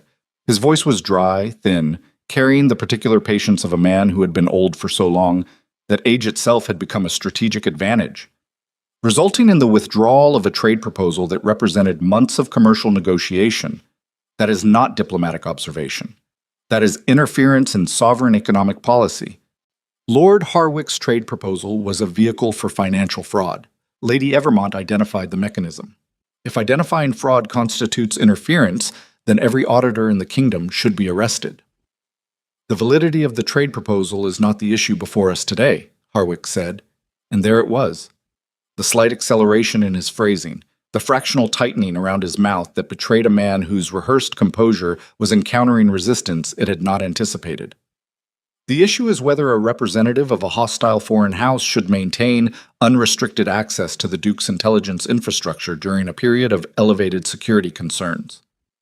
The issue, Caedric said, is whether three lords who arrived at my gates with a cavalry regiment before dawn have the standing to question decisions I make inside my own fortress. Silence expanded through the great hall. Harwick, Brennan, and Calvert sat motionless on one side of the long table. Caedric sat alone on the other, elevated on the stone platform, looking down at them with the predatory stillness of a man recalculating the value of every person in the room. The hall doors opened. Aldrich Thorne entered carrying a sealed document. Forgive the interruption, Your Grace. His voice held the measured neutrality that 43 years of service had perfected into an art form. An urgent communication from the royal court. The seal is authentic. He crossed the hall and presented the document on the silver tray reserved for official correspondence. Caedric noted the approach. Formal, procedurally correct, performed with the precise choreography of a man who wanted every person in the room to witness that the document had been delivered through proper channels. Caedric broke the seal. He read the contents without allowing his expression to change, but inside, the cold machinery of strategic assessment seized and recalibrated with violent speed. The royal court had issued a formal order of investigation against the Duke of Blackthorn. The charges were specific and devastating: harboring a foreign operative, obstructing Allied intelligence sharing, misappropriation of military resources for personal objectives, and at the bottom, in language that carried the unmistakable weight of a death sentence, disguised as legal procedure, treason against the crown for conspiring with the disgraced House Evermont to destabilize the Northern Alliance. The evidence cited in the document included details that could only have originated from inside Blackthorn Keep, specific dates of Seraphine's archive access, exact descriptions of which financial records she had reviewed, a precise account of the private audience Caedric had granted her in the small council chamber, including a near-verbatim summary of their conversation about the ghost ship insurance scheme. Someone had been in the room, or someone had been told by someone who had been close enough to the room to hear every word. Caedric looked up from the document and found Aldrich Thorne standing exactly 6 paces from the throne, hands clasped behind his back, face arranged in the expression of patient service that the steward had worn like a second skin for over 4 decades. The splinter that had lodged beneath Caedric's awareness hours ago drove itself to full depth. Every intelligence briefing, every financial review, Every strategic discussion conducted in rooms that Aldrich controlled access to. Every document that passed through Aldrich's hands before reaching the Duke's desk. Every courier dispatched through channels Aldrich managed. 43 years of absolute access to the central nervous system of Blackthorn Keep. He had not been a servant. He had been a surgeon, operating with such precision that the patient never felt the blade. The realization produced a sensation Kedrick had not experienced since childhood. The specific nauseating vertigo of discovering that the ground beneath your feet was not ground at all, but a surface constructed to look like ground, engineered to collapse at a predetermined moment, and that the person responsible for engineering the collapse was the same person you trusted to tell you where it was safe to stand. He set the document on the arm of the throne. His hands did not tremble. His breathing remained controlled. But somewhere deep inside the architecture of identity, he had spent 2 decades constructing. The Iron Duke, the unbreakable ruler, the man who treated vulnerability as a systemic failure, a crack appeared. Not in his resolve, in his understanding of what resolve actually protected him against. He had believed that eliminating emotional attachment made him invulnerable. He had been wrong. Emotional attachment was not his vulnerability. Trust was. And trust had been weaponized against him by a man who understood exactly how much the Duke relied on the one person he never questioned. Lord Harwick, Kedrick's voice carried no trace of the detonation happening beneath his surface. This document accuses me of treason. We are aware of the Crown's concerns. You are aware, because you authored them. Harwick's composure held, but his eyes shifted. A microscopic lateral movement that combat-trained observers recognized as the involuntary response of a man whose position had just been identified with more precision than he expected. The Crown acts on evidence, Your Grace, not on the petitions of individual lords. The Crown acts on evidence manufactured by my own steward and delivered through channels designed to bypass every security protocol in this fortress. Kedrick turned his head and looked directly at Aldrich. 43 years. You rebuilt this household after my father's collapse. You managed every detail. You became so essential that questioning you felt like questioning the foundation of the building itself. Aldrich held the Duke's gaze. Something changed in the old steward's expression. A subtle rearrangement of features that stripped away the mask of patient service and revealed the face beneath. Not cruel, not triumphant. Something worse. Certain. The face of a man who had been carrying a conviction for decades and had finally arrived at the moment where concealment was no longer necessary. Your father was a great man destroyed by a flaw he refused to acknowledge, Aldrich said. His voice dropped the practiced neutrality and found its natural register. Harder, more direct, carrying the particular authority of someone who had been the most powerful person in the room for years without anyone realizing it. I served him. I watched him disintegrate. And when the wreckage settled, I rebuilt this duchy around you because I believed you would be different. You believed. I believed the son who watched his father's destruction would never repeat it. I believed the man who eliminated every emotional vulnerability would govern with the cold rationality this duchy requires. Aldrich's jaw tightened. And then she walked through the gates. So this is about Seraphine. This is about the survival of Blackthorn Keep. Lady Evermon is the same threat your mother was. A brilliant woman who positions herself at the center of a powerful man's attention and gradually redirects his priorities from governance to obsession. I watched it happen to your father over 7 years. I watched the duchy bleed. I watched soldiers die because their commander was making military decisions based on where his wife slept instead of where his enemies gathered. The steward's voice carried the freight of decades. I will not watch it again. So you chose treason. I chose intervention. You fed intelligence to lords conspiring to overthrow the Duke you serve. I fed intelligence to lords willing to act when the Duke could not see clearly. Aldrich stepped forward, a breach of protocol so severe that the guards along the wall reached for their weapons. Every piece of information I provided was designed to trigger exactly this confrontation, not to destroy you, to wake you, to force you to choose between the woman and the duchy before the choice is made for you by forces far less merciful than an old man who has spent his entire life keeping this house standing. Kedrick stood from the throne. The movement carried the kind of energy that made experienced soldiers step backward. Not explosive, not theatrical. The controlled, potential-loaded displacement of a man whose physical presence had been shaped by decades of combat into something that communicated threat at a cellular level. You do not get to decide what threatens this duchy. You do not get to manufacture a crisis and then present yourself as the solution. You do not get to betray the man sitting on this throne and claim the betrayal was loyalty. History will determine whether it was betrayal or salvation. History is written by the people who survive. And right now, Aldrich, your survival depends entirely on what happens in the next 60 seconds. The Great Hall contracted around the two men. Harwick, Brennan, and Calvert sat frozen at the table. Three lords who had expected to witness a diplomatic confrontation and were instead watching something far more dangerous unfold.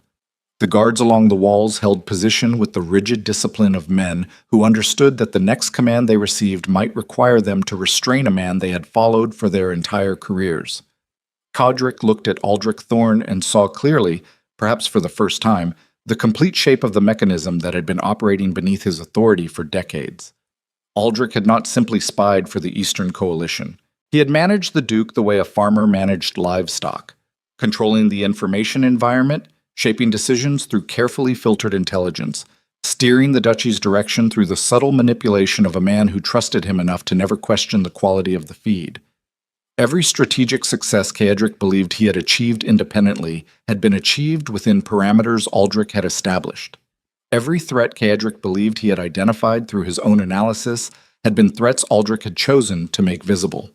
The Iron Duke had never been the predator. He had been the weapon, held, aimed, and fired by a man standing 6 paces behind the throne. The realization should have been paralyzing. For a man whose entire identity rested on the conviction that he controlled everything within his domain, discovering that control had been an illusion orchestrated by the person closest to him should have produced the same catastrophic collapse that had destroyed his father. It did not. Something else happened instead.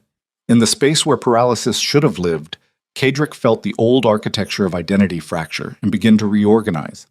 Not around control, because control had been revealed as fiction. Not around fear, because fear was a response to threat, and this was not a threat. It was a completed action, a reality already in motion, a bomb that had detonated years ago whose shockwave was only now arriving. The reorganization happened around a principle he had spent his entire adult life rejecting, because his father's example had taught him it was fatal. The truth about power was not that it required eliminating vulnerability. The truth was that vulnerability properly understood became the only reliable compass. The things that could hurt you were the things that mattered. The things that mattered were the only things worth defending. And defending them required not the elimination of human connection, but the willingness to fight for it with the same ferocity he had previously reserved for fighting against it. He was not his father. His father had been consumed by obsession because obsession operated without strategic intelligence. Alaric Ashcroft had not loved, he had needed, which was a different mechanism entirely, a gravity well that pulled everything inward until nothing remained except the hunger itself.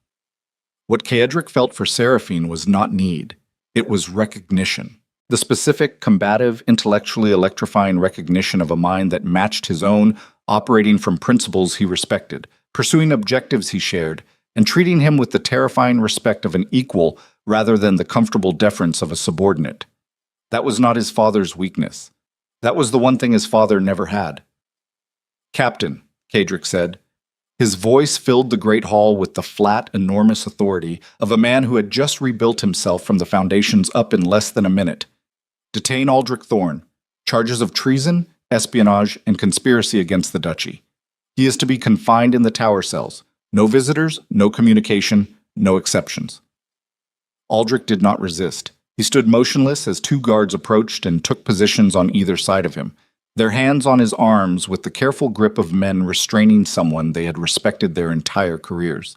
"You are making the same mistake," Aldrich said quietly. "No." Caedric descended from the throne platform and walked toward the old steward until less than 2 feet separated them. "My father's mistake was allowing someone else to define what threatened him. Your mistake was believing I would do the same." Aldrich was led from the hall.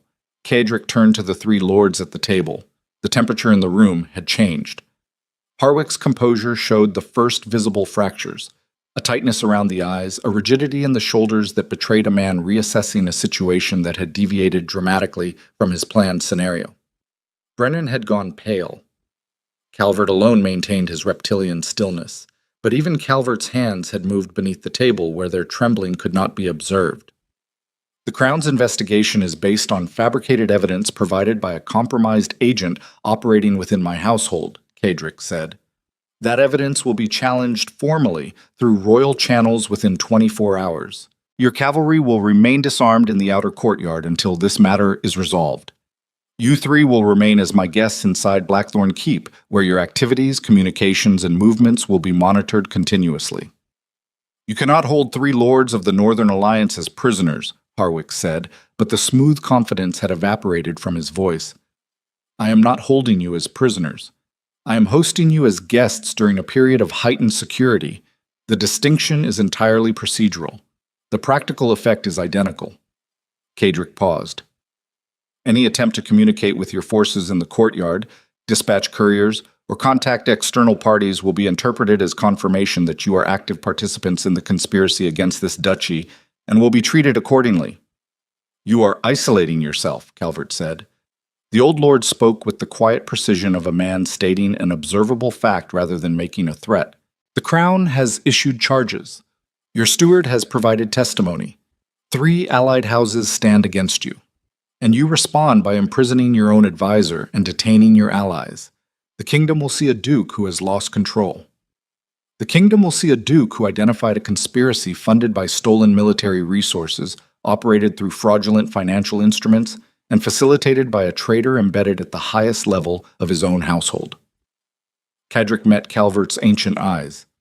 When the evidence is made public, and it will be made public, the kingdom will see exactly which lords were complicit and which were merely foolish. I suggest you spend your time as my guest, deciding which category you prefer to occupy. He left the great hall without dismissal. The corridor outside was cold and dim, lit by torches that the morning staff had not yet replaced. Kadrick walked through the flickering light with the focused stride of a man operating on a timeline that had compressed from days to hours. Every step carried a decision. Every breath processed the cascading implications of what had just occurred. His steward was in a cell. His allies were potential enemies. The Crown had issued charges that carried a death sentence, and somewhere in the Eastern Territories, a private army funded by 3 years of systematic theft waited for the order to march. He descended to the archive. The guards he had posted still stood at the entrance. He dismissed them with a gesture, not because he trusted the household staff, but because what happened next required privacy that extended even to men he had chosen himself. He knocked once. The lock turned from inside. Seraphine opened the door. Her face was composed, but her eyes carried the particular intensity of someone who had spent the last hour listening to the sounds of a fortress shifting around her and calculating survival probabilities with each new development. "Aldrich," she said. Not a question. A confirmation. "Aldrich." She stepped back to let him enter, and he walked into the candlelit room where she had built the weapon that was about to tear the Northern Kingdom apart. The ledgers were stacked neatly, the documents organized in chronological sequence, everything prepared for the tribunal that might never happen because the people who would normally conduct tribunals were the same people who needed to be tried. "The Crown has charged me with treason," he said, "based on evidence provided by the man I trusted more than anyone alive." She watched him without speaking, not because she had nothing to say, but because she recognized the landscape of a man standing inside the wreckage of his own assumptions, and understood that what he needed in this moment was not advice or analysis, but the space to hear his own voice describe what had happened without the distortion of performance. "I have confined Harwick, Brennan, and Calvert inside the fortress. Their cavalry is disarmed. My border garrisons are mobilizing but will not reach defensive positions for at least 36 hours. I have no counsel, no steward, no functional intelligence network, and no legal standing with the Crown." He stopped walking, stood in the center of the archive surrounded by the evidence of a conspiracy that had now expanded to include the institutional structures that should have protected him against exactly this kind of coordinated assault. "I have nothing," he said, "except the fortress, the soldiers who answer to me personally, and the woman my own steward tried to destroy me for trusting." Seraphine crossed the room and stood directly in front of him, close enough that the candlelight illuminated them both with the same wavering glow, casting their shadows together against the archive wall in a single merged shape. "Then we have enough," she said. "You do not understand what is coming. When the Eastern Army mobilizes, they will march on Blackthorn Keep with 4,000 soldiers. My garrison is 1,500. The border forces will not arrive in time. The Crown will not intervene because the Crown believes I am a traitor. We will be outnumbered, outflanked, and legally condemned." "I understand perfectly." Her voice held the same quality it had held since the first night in the Great Hall. Steady, clear, carrying the weight of someone who had measured the odds long before entering this room and made her decision anyway. "My father understood the corruption and lacked the ruthlessness. You have the ruthlessness and lack the legitimacy. Together, we have both. Together is a word that has cost every Ashcroft who believed in it. Together is the only word that has ever defeated the kind of enemy you are facing now. Conspiracies survive by isolating their targets, by making powerful men believe that strength means standing alone. Your steward understood that better than anyone. He spent 43 years making sure you trusted no one, valued no one, needed no one. Because a man who stands alone can be surrounded." She held his gaze. "I am not your vulnerability, Kadrick. I am the one thing they cannot plan for. Because every model they built, every scenario they prepared, every calculation they ran assumed you would remain exactly the man Aldrich shaped you to be. And if I am still that man would not be standing in this room asking for my help. That man would have handed me to Harwick at the first sign of trouble and calculated the loss as acceptable. That man died somewhere between the balcony and this door." Her expression softened by a fraction, not into tenderness, but into the fierce, combative respect of someone acknowledging what it cost another person to change. "The man standing in front of me is more dangerous than the Iron Duke ever was, because this man fights for something beyond his own survival." Kadrick breathed, a deep, deliberate breath that drew cold archive air into lungs compressed by hours of escalating crisis. He felt the fractured architecture of his old identity settling into its new configuration. Not the invulnerable fortress he had constructed over 2 decades, but something more flexible, more dangerous, built from materials that included the one element he had always excluded: connection. Not the consuming, destructive connection that had devoured his father. The strategic, reciprocal, ferociously intelligent connection of 2 people who recognized each other's capabilities and chose to combine them against a shared enemy. He looked at the evidence spread across the archive tables. Months of work. The complete financial anatomy of a conspiracy that had operated undetected inside his own domain for 3 years. Built by a woman who had walked into the most dangerous fortress in the kingdom with nothing except her mind and her father's unfinished mission. "I need to address the kingdom before the Eastern Army mobilizes," he said. "Not through the Crown, not through the Council, directly." "How?" "The Grand Cathedral. Every noble house sends representatives to the Winter Assembly. If I declare the evidence publicly before the Assembly, the conspiracy loses its cover. The lords behind it cannot claim legitimate authority while standing accused of documented fraud in front of the entire aristocracy. The Crown will try to stop you. The Crown will try. The Crown will fail, because by the time the Assembly convenes, every noble in the kingdom will have received copies of your financial analysis delivered by writers who answer to me rather than to any institution that has been compromised. You are going to bypass every legal structure in the kingdom and appeal directly to the aristocracy with evidence gathered by the representative of a disgraced house, presented by a duke currently charged with treason." She studied him.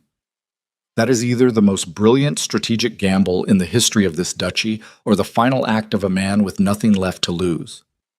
"It is both." He took her hand. The contact was not gentle. It was the grip of a man seizing something he had decided to hold against every force in the world that intended to take it. "And I need you standing beside me when I make it." Outside Blackthorn Keep, the winter sun climbed above the eastern mountains and illuminated a landscape that would look entirely different by the time it set. Somewhere beyond those mountains, 4,000 soldiers awaited the order that would launch the first civil war the Northern Kingdom had seen in a generation. And inside the fortress, a duke and a woman who had arrived as a political hostage stood in a candlelit archive, holding evidence that could save or destroy a kingdom, preparing to gamble everything on a single public declaration that would shatter every rule, every protocol, and every tradition the aristocracy had maintained for centuries. There was no retreat from this position. There was no diplomatic compromise, no negotiated settlement, no version of the future where both sides walked away with something salvageable. By sunset tomorrow, Cadric Ashcroft would stand before the most powerful nobles in the kingdom and force them to choose sides. And the man who had once believed that absolute control was the only path to survival was about to discover whether the terrifying, unfamiliar act of trusting another person would prove to be the weapon that saved his duchy or the final vulnerability that destroyed it. The riders departed Blackthorn Keep at first light, carrying sealed copies of Seraphine's financial analysis, bound in leather pouches bearing the Duke's personal insignia rather than the official ducal seal. 14 riders. 14 different routes through mountain passes, forest roads, and frozen river crossings that connected the northern territories to every major noble estate within 3 days' ride. Each rider carried identical documentation. The complete chronological record of fraudulent maritime insurance claims, diverted military funds, falsified trade agreements, and the supply chain connecting 3 noble houses to an unauthorized army of 4,000 soldiers positioned in the eastern highlands. Cadric watched them ride out from the command balcony, counting each departure the way a general counted arrows leaving a quiver. Every rider who cleared the fortress gates represented one more copy of the truth moving beyond the reach of anyone who wanted it buried. 14 copies meant 14 independent paths to exposure. Even if the Eastern Coalition intercepted half of them, the remaining evidence would reach enough noble houses to ensure that the conspiracy could never retreat back into shadow.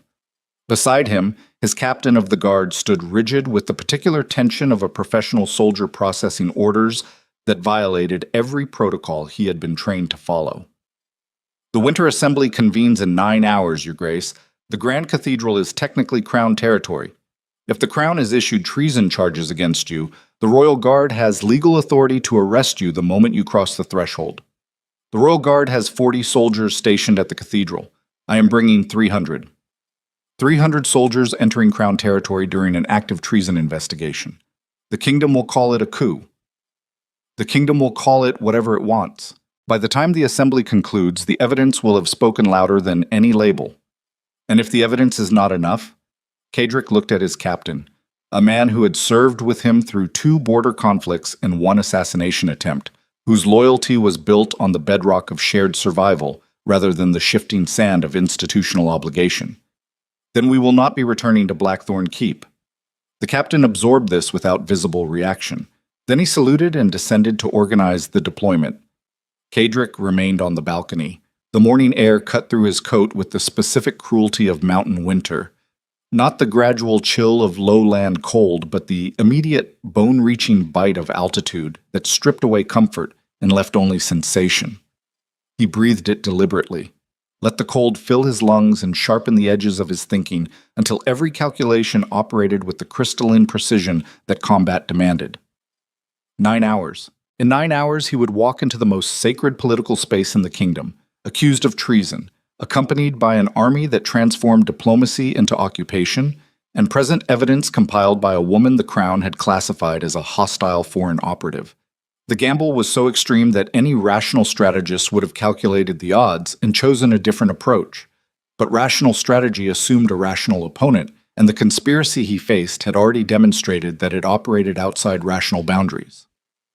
3 years of systematic theft, a private army built in secret, a steward embedded at the highest level of household authority for 4 decades.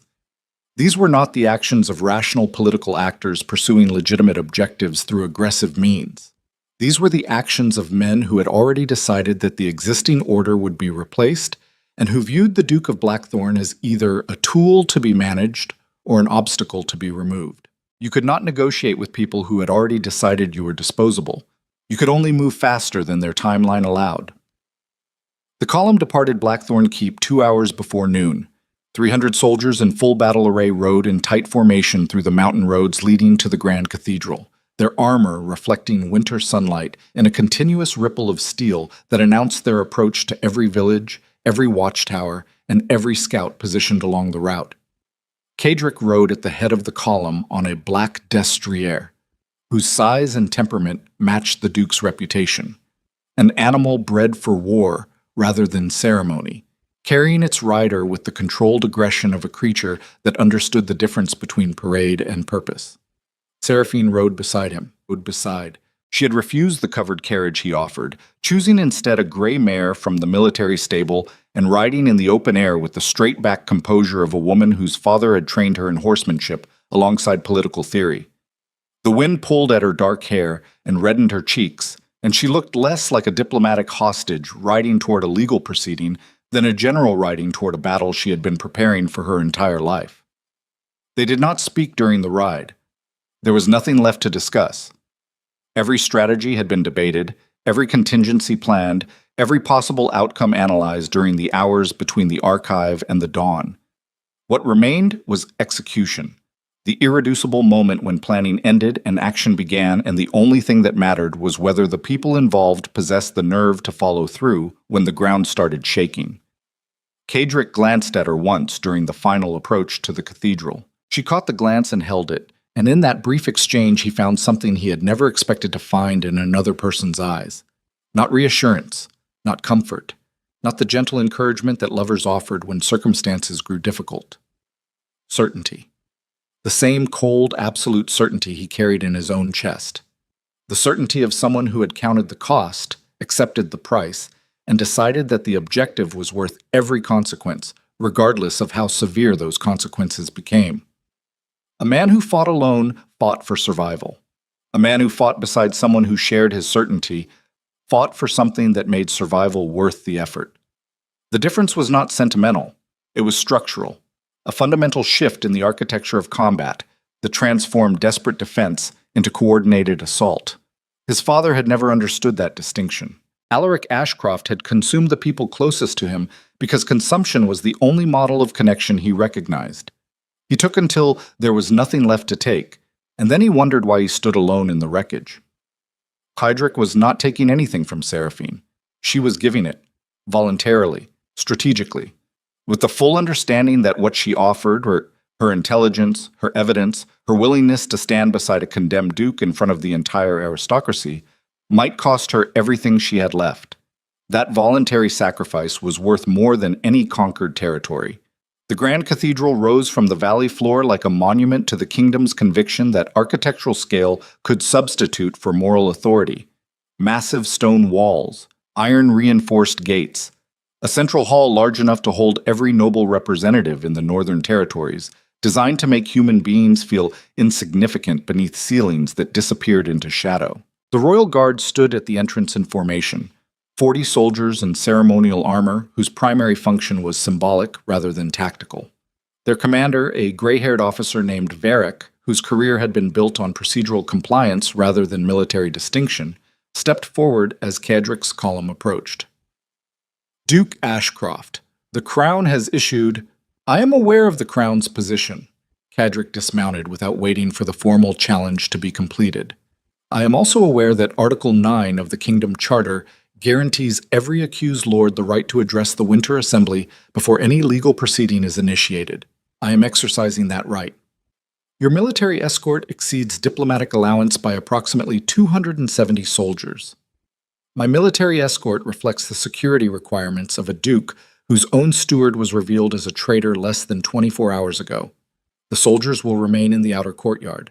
I will enter the cathedral with a personal guard of 30, which falls within the maximum permitted under diplomatic protocol. Varric's eyes moved from the duke to the 300 armed soldiers arranging themselves across the courtyard with the efficient precision of men who had been briefed on exactly this scenario. The mathematics were not subtle. 40 ceremonial guards versus 300 combat veterans, procedural authority versus functional reality. I will need to consult with— You will need to open the gates, Commander. The assembly convenes in 40 minutes, and I intend to address it. Your consultation can happen while I am walking in. Varric opened the gates. The interior of the Grand Cathedral was already filled to capacity when Kadric entered. Noble representatives from every significant house in the Northern Territories occupied tiered galleries along the central hall, arranged in the traditional hierarchy that placed the most powerful families closest to the speaking platform and the least influential along the upper balconies where sightlines were poor and acoustics turned every statement into an echo. The noise level dropped by half when Kadric appeared at the central entrance. By the time he reached the speaking platform, accompanied by Seraphine and flanked by 30 soldiers in full battle dress, the hall had achieved a silence so complete that the sound of his boots on the stone floor carried to every corner. Lord Harwick, Count Brennan, and Lord Calvert were absent.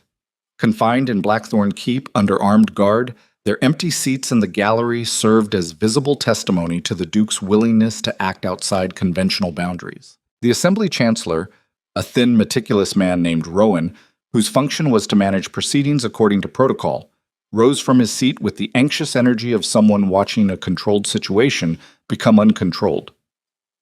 Duke Ashcroft, the Crown has issued formal charges of treason against your person. Under standard procedure, these charges must be adjudicated before. Under Article 9, I have the right to address this assembly before any adjudication occurs. You know the Charter. I wrote the relevant amendments myself. Deny my right, and you violate the document that gives this assembly its legitimacy. Rowan looked toward the royal gallery, where the Crown's representative, a senior magistrate named Durn, whose appointment had been quietly sponsored by Lord Harwick's commercial network, sat with the rigid posture of a man whose carefully prepared agenda had just been overridden by someone who refused to follow the script. The Duke may address the assembly, Dorn said tightly. The Crown reserves the right to respond. The Crown may respond with whatever words it chooses. Cadric stepped onto the speaking platform and looked out across the assembled aristocracy. Hundreds of faces, some hostile, some curious, some calculating the political implications of every possible outcome with the speed and efficiency of professional survivors. After it has heard what I have to say, the Crown's response will determine whether this kingdom survives or bleeds. He spoke for 22 minutes, not with the rhetorical flourish of a politician seeking approval, not with the emotional manipulation of a leader appealing to sentiment, with the systematic, devastating precision of a military commander presenting battlefield intelligence to officers who needed to understand exactly what they were facing before the assault began. He laid out the conspiracy in chronological sequence. The maritime insurance fraud, the diverted military funds, the ghost ships, the training camps, the weapons pipeline from eastern harbors to mountain compounds, the 4,000-soldier private army maintained at combat readiness for 6 months, the compromised steward who had facilitated the entire operation from inside the Duke's own household. Every claim was supported by documentation that Seraphine had organized into a sequence designed to build an evidentiary case so complete that denial required either challenging the financial records themselves or admitting that the entire customs and insurance infrastructure of the Northern Territories had been fabricated. When he finished, the silence in the cathedral was not the political silence of calculation. It was the stunned silence of an institution confronting evidence that its own mechanisms had been weaponized against it.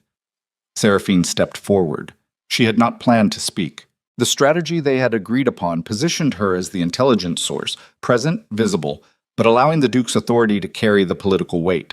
But standing on the platform, looking out at an aristocracy that had destroyed her family for attempting to do precisely what she was doing now, she made a decision that existed beyond strategy. My father, Lord Evermont, identified this corruption 7 years ago, she said.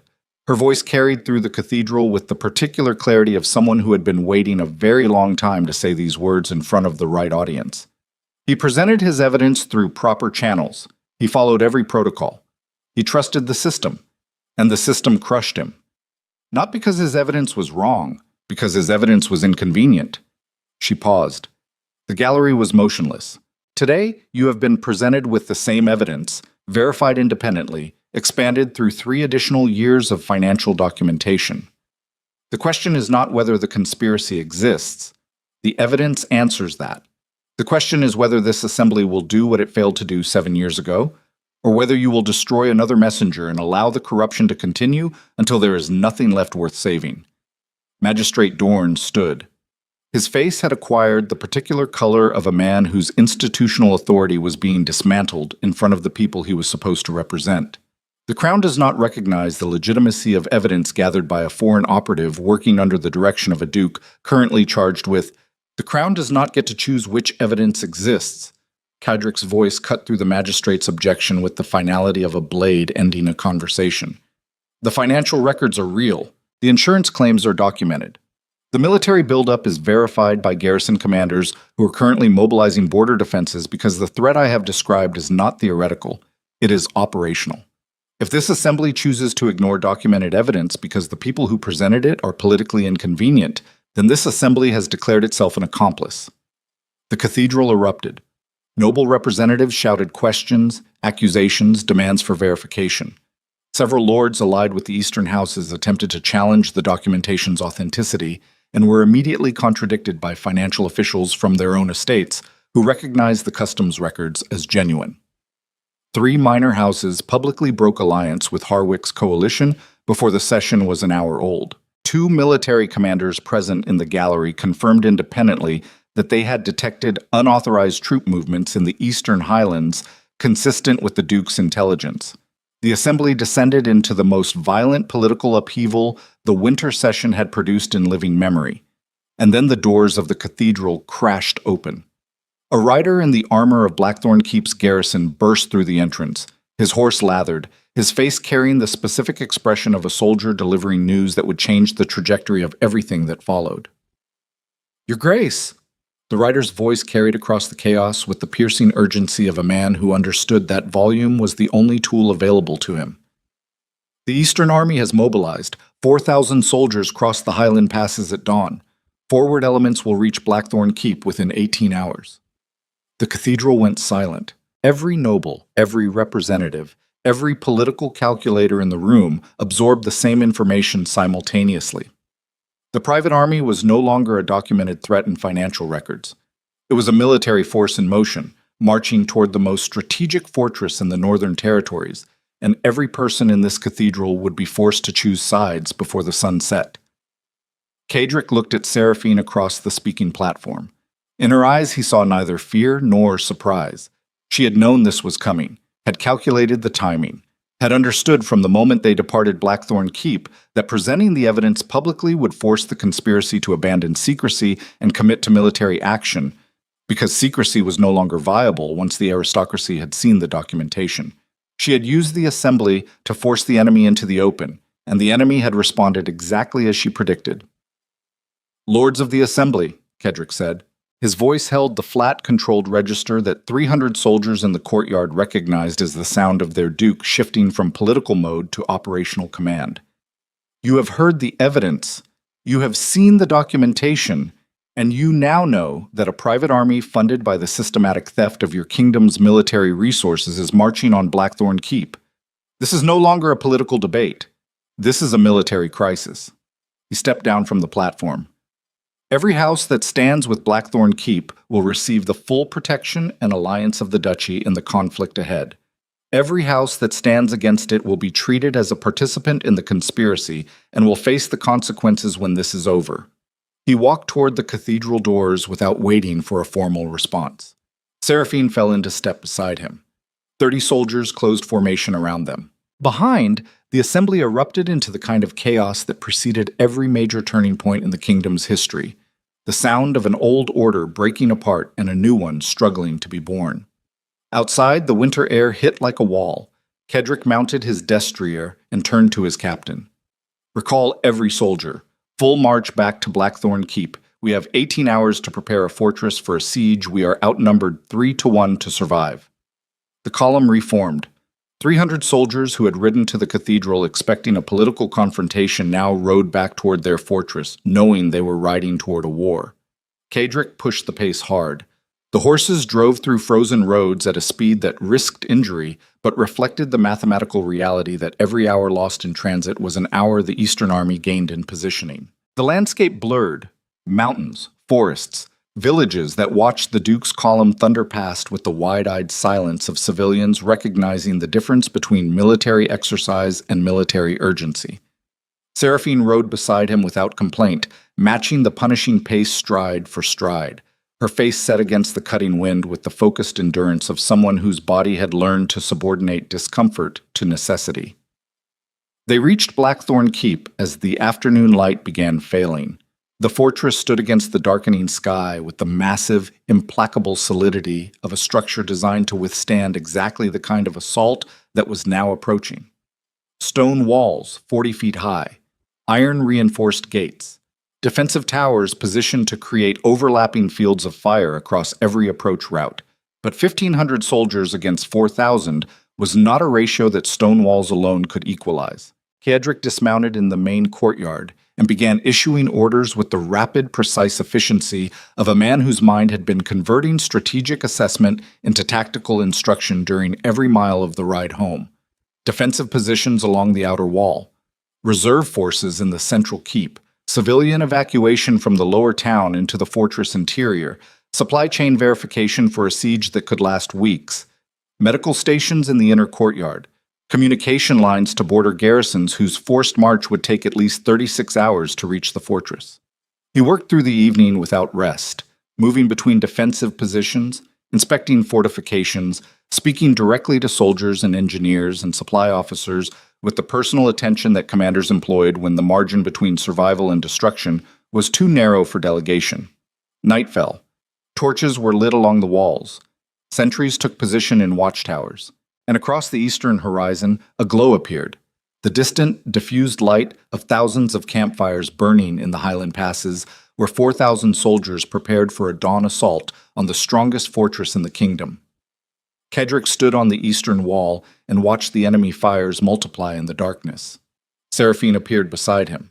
She carried no weapon, wore no armor, but she moved with the same controlled purpose she had carried since the first night in the Great Hall, and her presence beside him on the wall communicated something to every soldier within visual range that no speech could have accomplished. The Duke was not alone. The border garrisons, she said, 36 hours at minimum, probably 40. And the assembly? 7 houses declared support before we departed. 3 more sent riders during our march. Whether their soldiers arrive in time is a calculation I cannot make. Then we hold until they arrive. We hold, he confirmed. He looked at her in the torchlight. The sharp lines of her face, the intelligence in her eyes that never dimmed, regardless of circumstances. The complete absence of the fear that any rational person would be experiencing standing on a wall that 4,000 soldiers intended to breach by morning. Whatever happens at dawn, I want you to know that what you built in that archive, the evidence, the analysis, the complete financial reconstruction of a conspiracy that should have remained invisible, that work will outlast whatever happens to this fortress. The copies are in transit. The Assembly has seen the documentation. Even if Blackthorn Keep falls, the conspiracy is exposed. Your father's mission is complete. I did not come here to complete my father's mission. No? I came here to finish what he started. Completing a mission means delivering a report and going home. Finishing what he started means standing on this wall and making certain that the people who destroyed him never destroy anyone else. She turned to face the eastern fires. I am not leaving this fortress, Kedrick. Not tonight. Not when the assault begins. Not until this is over. He reached for her hand, gripped it the way a man gripped a lifeline in rough water. Not gently, not romantically, but with the desperate, functional intensity of someone holding on to the one thing that kept him anchored to a version of himself worth fighting for. Below them, the fortress prepared for war. Soldiers checked weapons, engineers reinforced gates, physicians laid out surgical instruments by torchlight. 1,500 men and women organized themselves for a battle that mathematics said they could not win, and that courage demanded they refuse to lose. And on the eastern horizon, the campfires burned closer. The first war drums reached Blackthorn Keep at the 4th morning bell, a deep, rhythmic percussion that traveled through the frozen air and settled into the chest cavity like a second heartbeat, the sound of 4,000 soldiers moving in coordinated formation through the highland passes, close enough now that individual torch flames could be distinguished from the wall. Kedrick stood at the main gate in full battle armor, sword drawn, surrounded by the soldiers who would hold the first line when the assault began. His face was streaked with sweat from the overnight preparation. His muscles carried the deep ache of a body that had been working without rest for over 30 hours. His eyes burned with fatigue that willpower alone held at bay, but his hands were steady. And when he looked across the assembled garrison, 1,500 faces lit by torchlight and dawn, each one carrying the particular expression of human beings confronting the real possibility that this morning was their last, he understood something about power that 2 decades of ruling from a throne had never taught him. A man who fought to preserve his authority fought with calculation. A man who fought to protect the people standing beside him fought with something that calculation could not measure, and mathematics could not predict. The Eastern Army crested the final ridge. 4,000 soldiers in battle formation, their standards bearing the combined insignia of Harwick, Brennan, and Calvert, spread across the valley before Blackthorn Keep like a dark tide rising against a stone shore. Cavalry on the flanks, infantry at the center, siege equipment rolling forward on wooden wheels that crushed frozen ground beneath iron-rimmed weight. The sight should have been demoralizing. It was not, because every soldier on the wall of Blackthorn Keep looked to the man standing at the gate and saw something they had never seen before in the Iron Duke's eyes. Not cold strategic calculation, not the detached precision of a commander evaluating acceptable casualties. Something fiercer, something older, something that operated beneath the intellectual machinery of military training and connected directly to the raw, ancient mechanism that turned ordinary human beings into forces that armies broke against rather than through. He was fighting for something he loved, and every soldier on that wall recognized it because every one of them was fighting for the same thing. The people beside them, the walls behind them, the fragile human architecture of loyalty and shared purpose that transformed stone and steel into something an enemy could shatter but never conquer. "Hold the gates," Kadrick said. His voice did not need volume. It carried the way certain sounds carry across impossible distances. Through stone, through armor, through the hammering pulse of 1,500 hearts, beating in the collective rhythm of people who had decided together that this wall would not fall. The Eastern Army charged. The collision when the first wave struck the main gate produced a sound that Kadrick would carry for the rest of his life. The deep, catastrophic percussion of 4,000 pounds of siege ram meeting iron-reinforced oak, followed by the screams of men on both sides discovering simultaneously that the distance between courage and terror was exactly zero. He fought at the gate, not from the command position behind the lines where generals traditionally directed operations with the detached overview that military doctrine demanded. At the gate, where the ram struck, where the stones fell, where the space between defender and attacker compressed to the width of a sword blade, and every decision was measured in fractions of seconds rather than strategic intervals. He fought the way he had been trained, efficiently, brutally, with the mechanical precision of a body that had converted decades of combat drills into reflexes that operated faster than conscious thought. But beneath the mechanics, something else drove him, something that turned each defensive stroke into an act of purpose rather than survival. Every blow he blocked protected the wall behind him. Every wall protected the fortress. Every stone of the fortress protected the people inside it. And somewhere inside those walls, a woman who had chosen to stand beside him rather than flee was organizing the civilian defense, transforming the castle's internal architecture into a secondary line of resistance, coordinating physicians and engineers and household staff into a functional support system that kept the garrison supplied, treated, and operational while the battle raged outside. The first assault lasted 3 hours. The Eastern Army withdrew to regroup, leaving dead and wounded scattered across the approach to the main gate. Blackthorn Keep's walls held. The gate held. The soldiers held. But the cost was visible in the faces Kadrick passed as he walked the defensive line during the lull. Blood on stone. Exhaustion in eyes that had been open for 2 days. The particular silence of soldiers counting their dead and calculating whether the numbers they had left were enough to survive the next wave. "Your Grace, His captain appeared at the eastern tower, his armor dented, a shallow cut above his left eye bleeding freely into his beard. Intelligence from the south tower. The enemy is repositioning siege ladders along the northern wall. The next assault will come from multiple directions. How long before they are ready? 2 hours, maybe less. 2 hours. Kadrick leaned against the stone wall and felt his body register every hour of lost sleep, every muscle strained beyond tolerance, every bruise and cut that combat had carved into flesh that was running on nothing except will and the absolute refusal to stop. He closed his eyes for 3 seconds. Behind his eyelids, he saw his father. Not the broken man who had collapsed under the weight of his own obsession. The other version. The brilliant strategist who had conquered half a continent before desire consumed him. The man Kadrick had spent his entire life trying to surpass, and his entire adulthood trying not to become. He opened his eyes. He was not his father, not the brilliant version and not the broken one.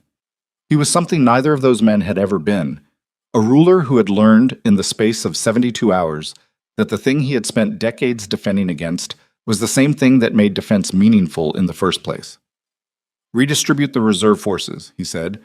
Northern Wall gets 60 additional soldiers. Eastern Wall holds current strength. I want archers in every tower with clear sightlines to the siege ladder positions. And the main gate? I hold the main gate. The captain hesitated. Your Grace, if you fall at the gate, if I fall at the gate, every soldier on this wall will know their duke died defending the same ground they are defending. That knowledge is worth more than any tactical redeployment. The second assault began before the 2 hours elapsed. It came from 3 directions simultaneously: siege ladders against the northern wall, a renewed ram assault on the main gate, and a flanking approach through the frozen river channel on the southern perimeter that Kadrick's engineers had fortified with improvised barriers overnight. The battle compressed into a series of moments so intense that time itself seemed to fracture and reassemble in jagged fragments. The sound of steel on steel, the heat of bodies fighting in confined spaces where the cold air turned breath into fog that mixed with smoke from burning pitch. The screams that rose from both sides of the wall, sounds that erased every distinction between attacker and defender and reduced war to its irreducible essence. Human beings destroying each other because other human beings had decided that destruction was more profitable than coexistence. Kedrick fought until his arms burned and his grip on the sword handle became an act of conscious determination rather than physical capability. He fought until blood, some his, some not, coated his gauntlets and turned the weapon slippery in his hands. He fought until the part of his mind that processed tactical information in real time began reporting data with the delayed, distorted quality of a system operating beyond its design limits. Then, through the smoke and chaos, a sound reached him from inside the fortress. Not a battle sound, not the percussion of siege equipment or the clash of weapons. A horn, not the enemy's horn. The deep, resonating blast of Blackthorn Keep's great tower horn, the signal that had not been sounded in a generation because it communicated a message so specific that only one circumstance justified its use. Reinforcements sighted. Kadrick looked south from the gate position and saw, through the haze of smoke and winter light, a column of cavalry cresting the southern ridge. Hundreds of riders in formation, their standards catching the pale sun, and among those standards, the insignia of houses that had declared support at the winter assembly, riding hard toward Blackthorn Keep with the desperate speed of allies who understood that arrival time was the difference between reinforcement and eulogy. But they were still miles away. And the Eastern Army had heard the horn too. The assault intensified with the frantic energy of an attacking force that recognized its window was closing. The ram struck the main gate with redoubled force. Siege ladders went up along every wall simultaneously. The southern river approach erupted with soldiers who had been held in reserve for exactly this moment. The final, overwhelming push designed to breach the fortress before reinforcements could arrive. Kaedrick felt the gate shudder beneath the ram strike and understood with absolute clarity that the next 15 minutes would determine everything. If the gate held for 15 minutes, the cavalry would reach the outer perimeter. If the gate failed, the fortress would be breached before help arrived. 15 minutes.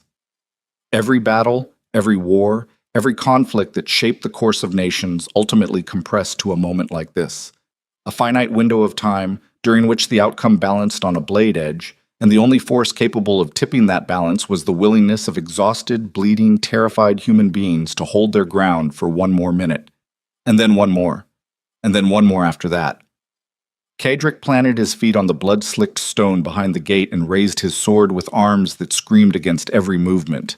15 minutes, he roared. His voice tore through the chaos with the raw, shredded quality of a man who had been shouting commands for hours and had nothing left except the sound itself. 15 minutes and this war is over. Hold this gate. Hold this wall. Hold this ground. The gate shuddered again. And then, from inside the fortress, a door opened and Seraphine appeared in the main courtyard. She was not alone. Behind her came a column of civilians, engineers, physicians, household staff, stable hands, cooks, every person inside Blackthorn Keep who could carry a tool, a weapon, or a piece of debris heavy enough to reinforce a failing position. She had organized them during the battle, had assembled them from the inner corridors, the medical stations, the supply rooms, had transformed every non-combatant inside the fortress into a reserve force that materialized at the exact moment the front line was about to collapse.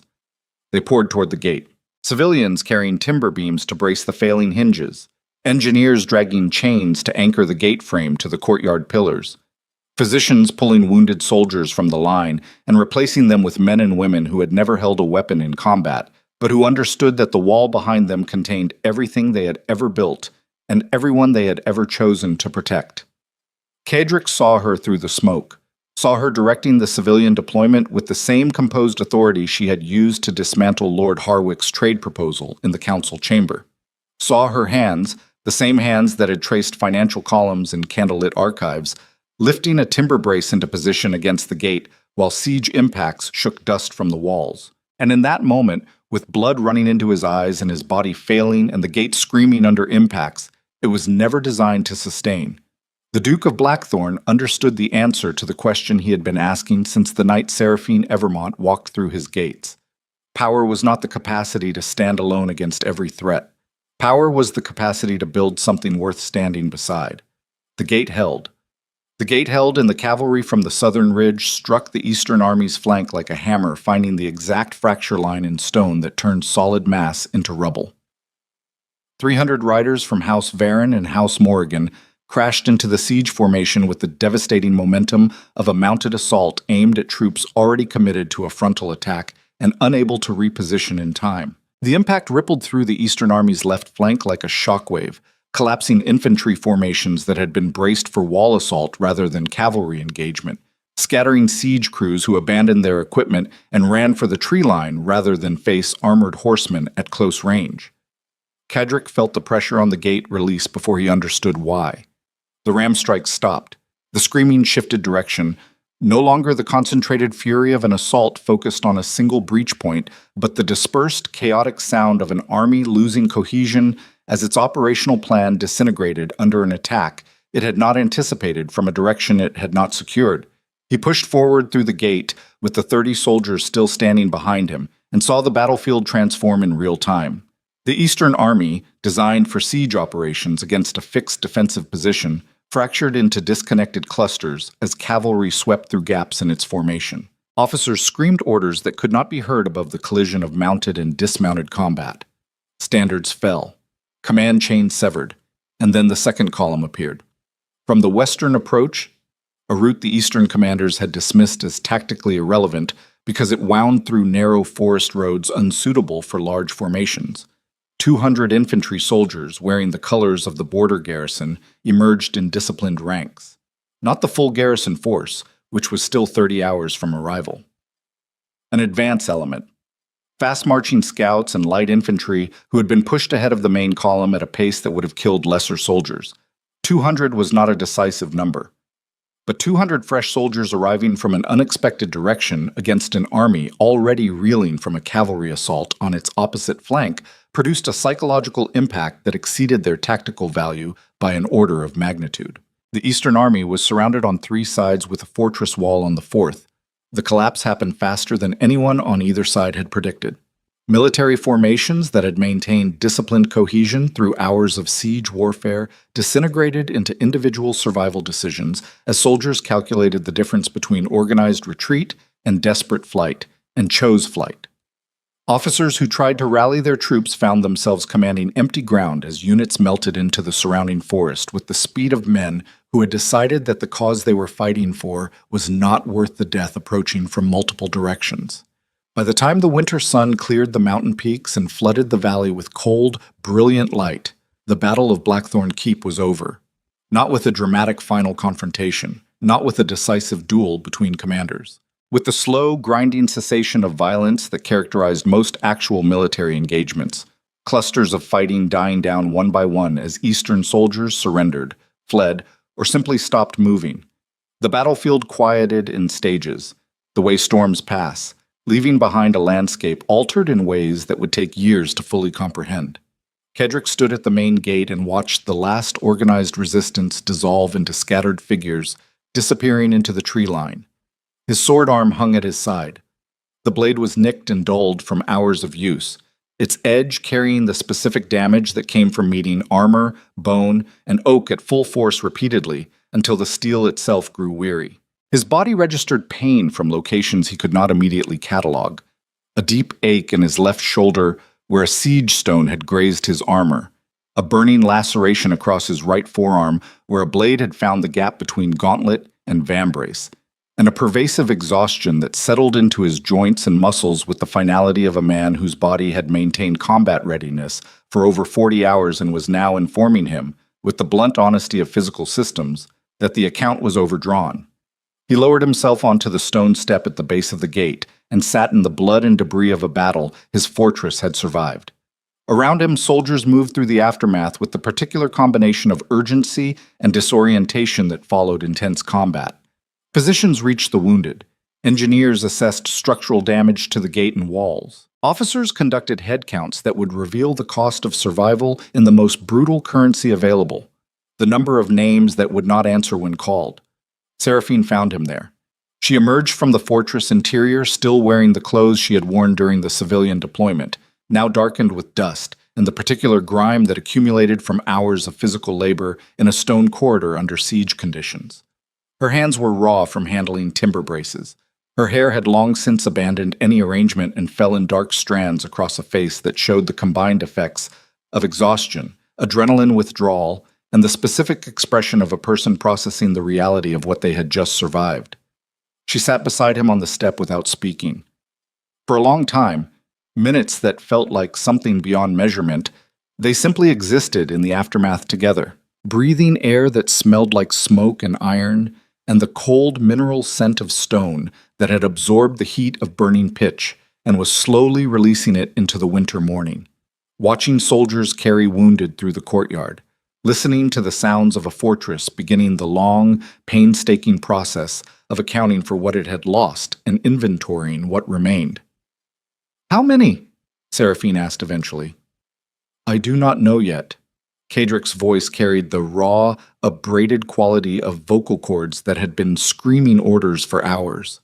"Enough that the number will hurt when I hear it." "Does it always hurt?" "Every time."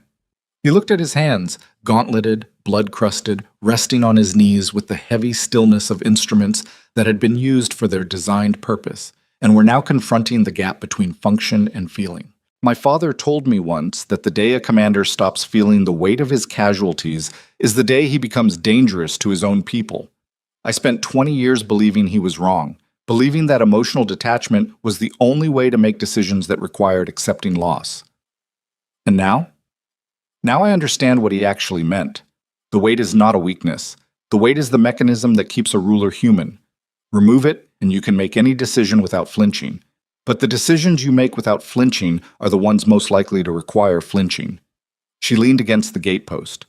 The stone was cold against her back, and she felt the chill seep through fabric into muscle, with the insistent grounding reality of physical sensation reminding her body that it was still alive.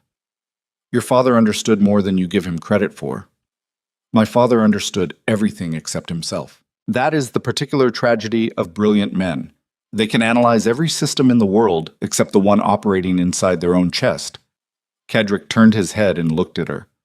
"I spent 20 years building a version of myself designed to correct his failures.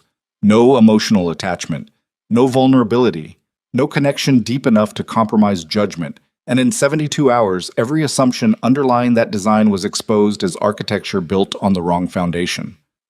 Wrong foundation does not mean wrong structure. You kept this duchy together through a conspiracy, a betrayal, and a siege. The man you were before this week could not have done that. The man I was before this week would not have needed to. The conspiracy survived because I trusted the wrong person.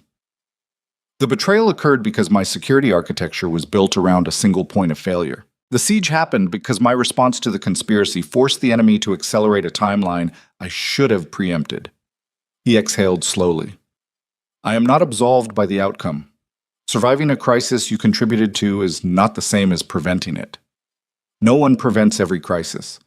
The measure of a ruler is not whether disaster arrives, but what remains standing when it passes." The morning expanded around them. Sunlight crept across the courtyard in slow degrees, illuminating the aftermath of the battle with the impartial clarity of light that made no distinction between triumph and devastation. Both existed simultaneously. A fortress that had survived, bodies that had not, walls still standing, families that would learn before nightfall that someone they loved was not coming home. The casualty reports began arriving within the hour. 112 soldiers killed, 243 wounded, of whom approximately 60 would not survive the week. Civilian casualties, 8 dead, 22 injured, most from falling debris during the siege ram assault on the main gate. Kedrick read each report personally, not because protocol required it, but because he owed the dead the specific acknowledgement of having their names pass through the mind of the man whose decisions had placed them on the wall where they fell. He read slowly. Let each name register. Let the weight his father had described settle into the place where it belonged, not as paralyzing grief, but as the deep structural recognition that authority and responsibility were not separate concepts, but a single mechanism, and that the man who wielded one without feeling the other was not a leader, but a weapon without a handler. By midday, the full border garrison arrived. 800 soldiers in marching formation crested the northern ridge and descended toward Blackthorn Keep with the disciplined pace of men who had been force marching for 40 hours and were operating on professional pride rather than physical reserves. Their commander, a weathered colonel named Strand, who had served under Kedrick during the border conflicts, rode ahead to deliver his report. Your Grace, border garrisons fully mobilized. Eastern Highland passes secured. We intercepted approximately 600 retreating soldiers from the Eastern Army and accepted their surrender. The remaining force has dispersed into the forests. Organized resistance has effectively ceased. Lord Harwick. Brennan. Calvert. Harwick attempted to escape Blackthorn Keep during the assault. Your guards intercepted him at the East Wing service entrance. He is currently confined in the tower cells alongside Aldrich Thorne. Brennan surrendered voluntarily and has been cooperative. Calvert. Strand paused. Lord Calvert requested an audience with you before any formal proceedings. Did he? He said, and I am quoting exactly, "Tell the Duke that old men recognize endings when they see them, and I prefer to negotiate mine while I still have currency." Kedrick almost smiled. The expression did not fully form. His face was too exhausted, too battered, too marked by the events of the past 3 days to produce anything that resembled normal human expressiveness. But the muscles shifted in the right direction. Grant him his audience, tomorrow, after I have slept for the first time in 3 days. He did not sleep immediately. First, he walked the walls of Blackthorn Keep in the afternoon light, stopping at each defensive position where soldiers had fought and fallen. He did not make speeches, did not offer the kind of performative gratitude that politicians employed after crises they had not personally experienced. He simply walked, looked at the damage, looked at the faces of the men and women who had held the line, let them see him seeing them. At the northern wall where the siege ladders had been repelled by a garrison unit that had sustained the highest casualty rate of any position, he stopped and stood in silence for a full minute. The soldiers at the position watched him without speaking. They did not need words. They needed their Duke to stand on the ground where their friends had died and carry the weight of that knowledge in his body, rather than processing it as a line item in a casualty report. He gave them that. At the main gate, engineers were already beginning repairs on the hinges that Seraphine's civilian deployment had braced with timber during the battle. The improvised reinforcement had held, barely, according to the engineers, who estimated that another 3 ram strikes would have shattered the temporary bracing and brought the gate down. 3 ram strikes. Approximately 4 minutes of additional assault. The difference between the fortress standing and the fortress falling had been 4 minutes. Kedrick looked at the timber braces still wedged against the gate frame. Rough-cut beams dragged from storage rooms and supply corridors by civilians who had never been trained for combat engineering and who had positioned them using nothing except common sense, desperate determination, and the direction of a woman who treated structural crisis the same way she treated financial analysis, as a problem to be solved through intelligence applied under pressure.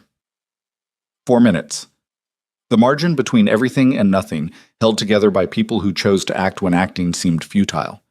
He touched one of the timber braces with his bare hand. He had removed his gauntlets hours ago, and the raw wood was rough against skin that was blistered and cut from a sword grip, maintained too long at too much intensity. The texture grounded him in something real, something that existed outside the abstract architecture of power and politics and strategic calculation. Wood, stone, human hands, the irreducible physical reality of people building something and then fighting to keep it standing. His father had never understood that. Alaric Ashcroft had ruled through the force of his personality, his strategic genius, his overwhelming capacity to dominate every room he entered and every mind he engaged. He had been brilliant, legendary, and ultimately, catastrophically alone, because the kind of power he wielded required no collaboration, invited no partnership, and eventually consumed every relationship it touched, until the man at the center stood in an empire of ashes, wondering why dominion felt indistinguishable from isolation. Cadric had built the same empire, brick by brick, decision by decision, execution by execution.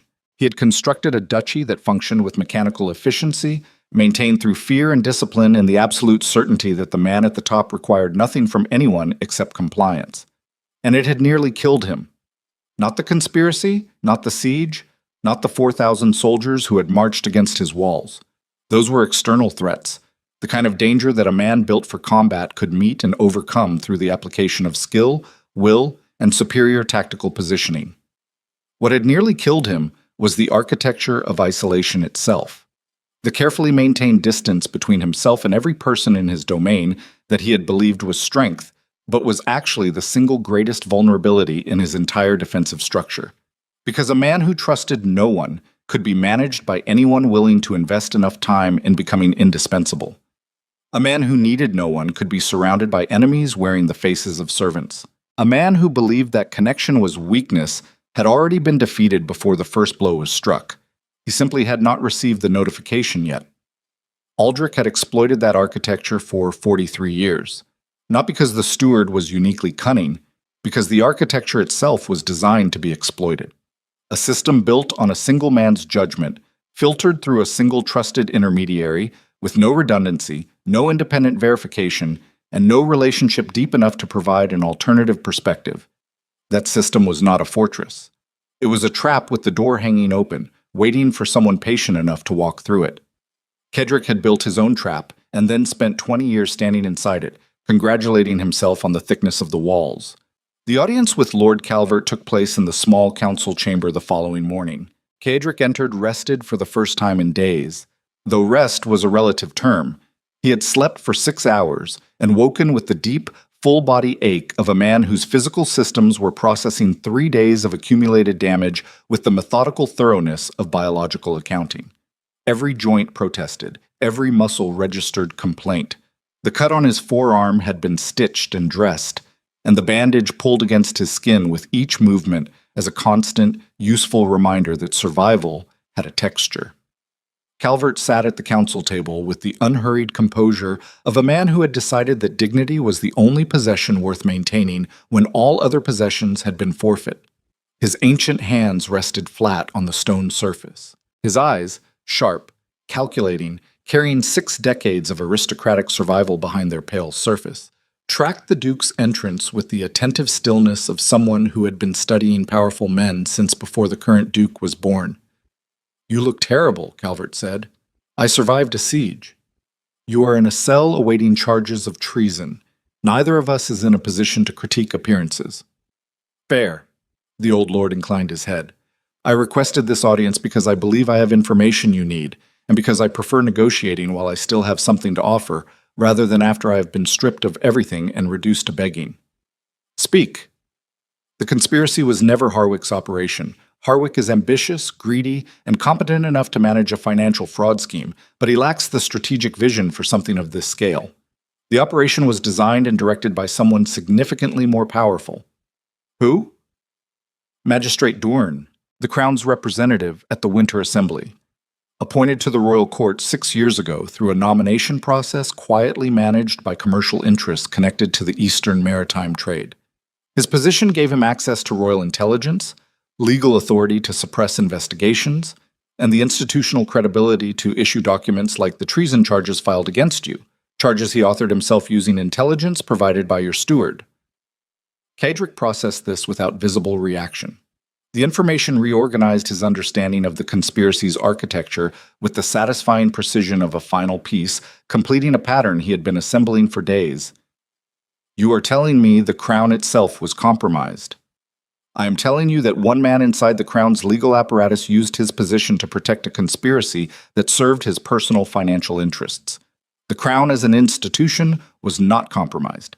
It was infiltrated by an individual who understood that institutional trust is the most valuable currency in any political system, and that counterfeiting that currency is the most efficient path to power. And your role in this? My role was survival.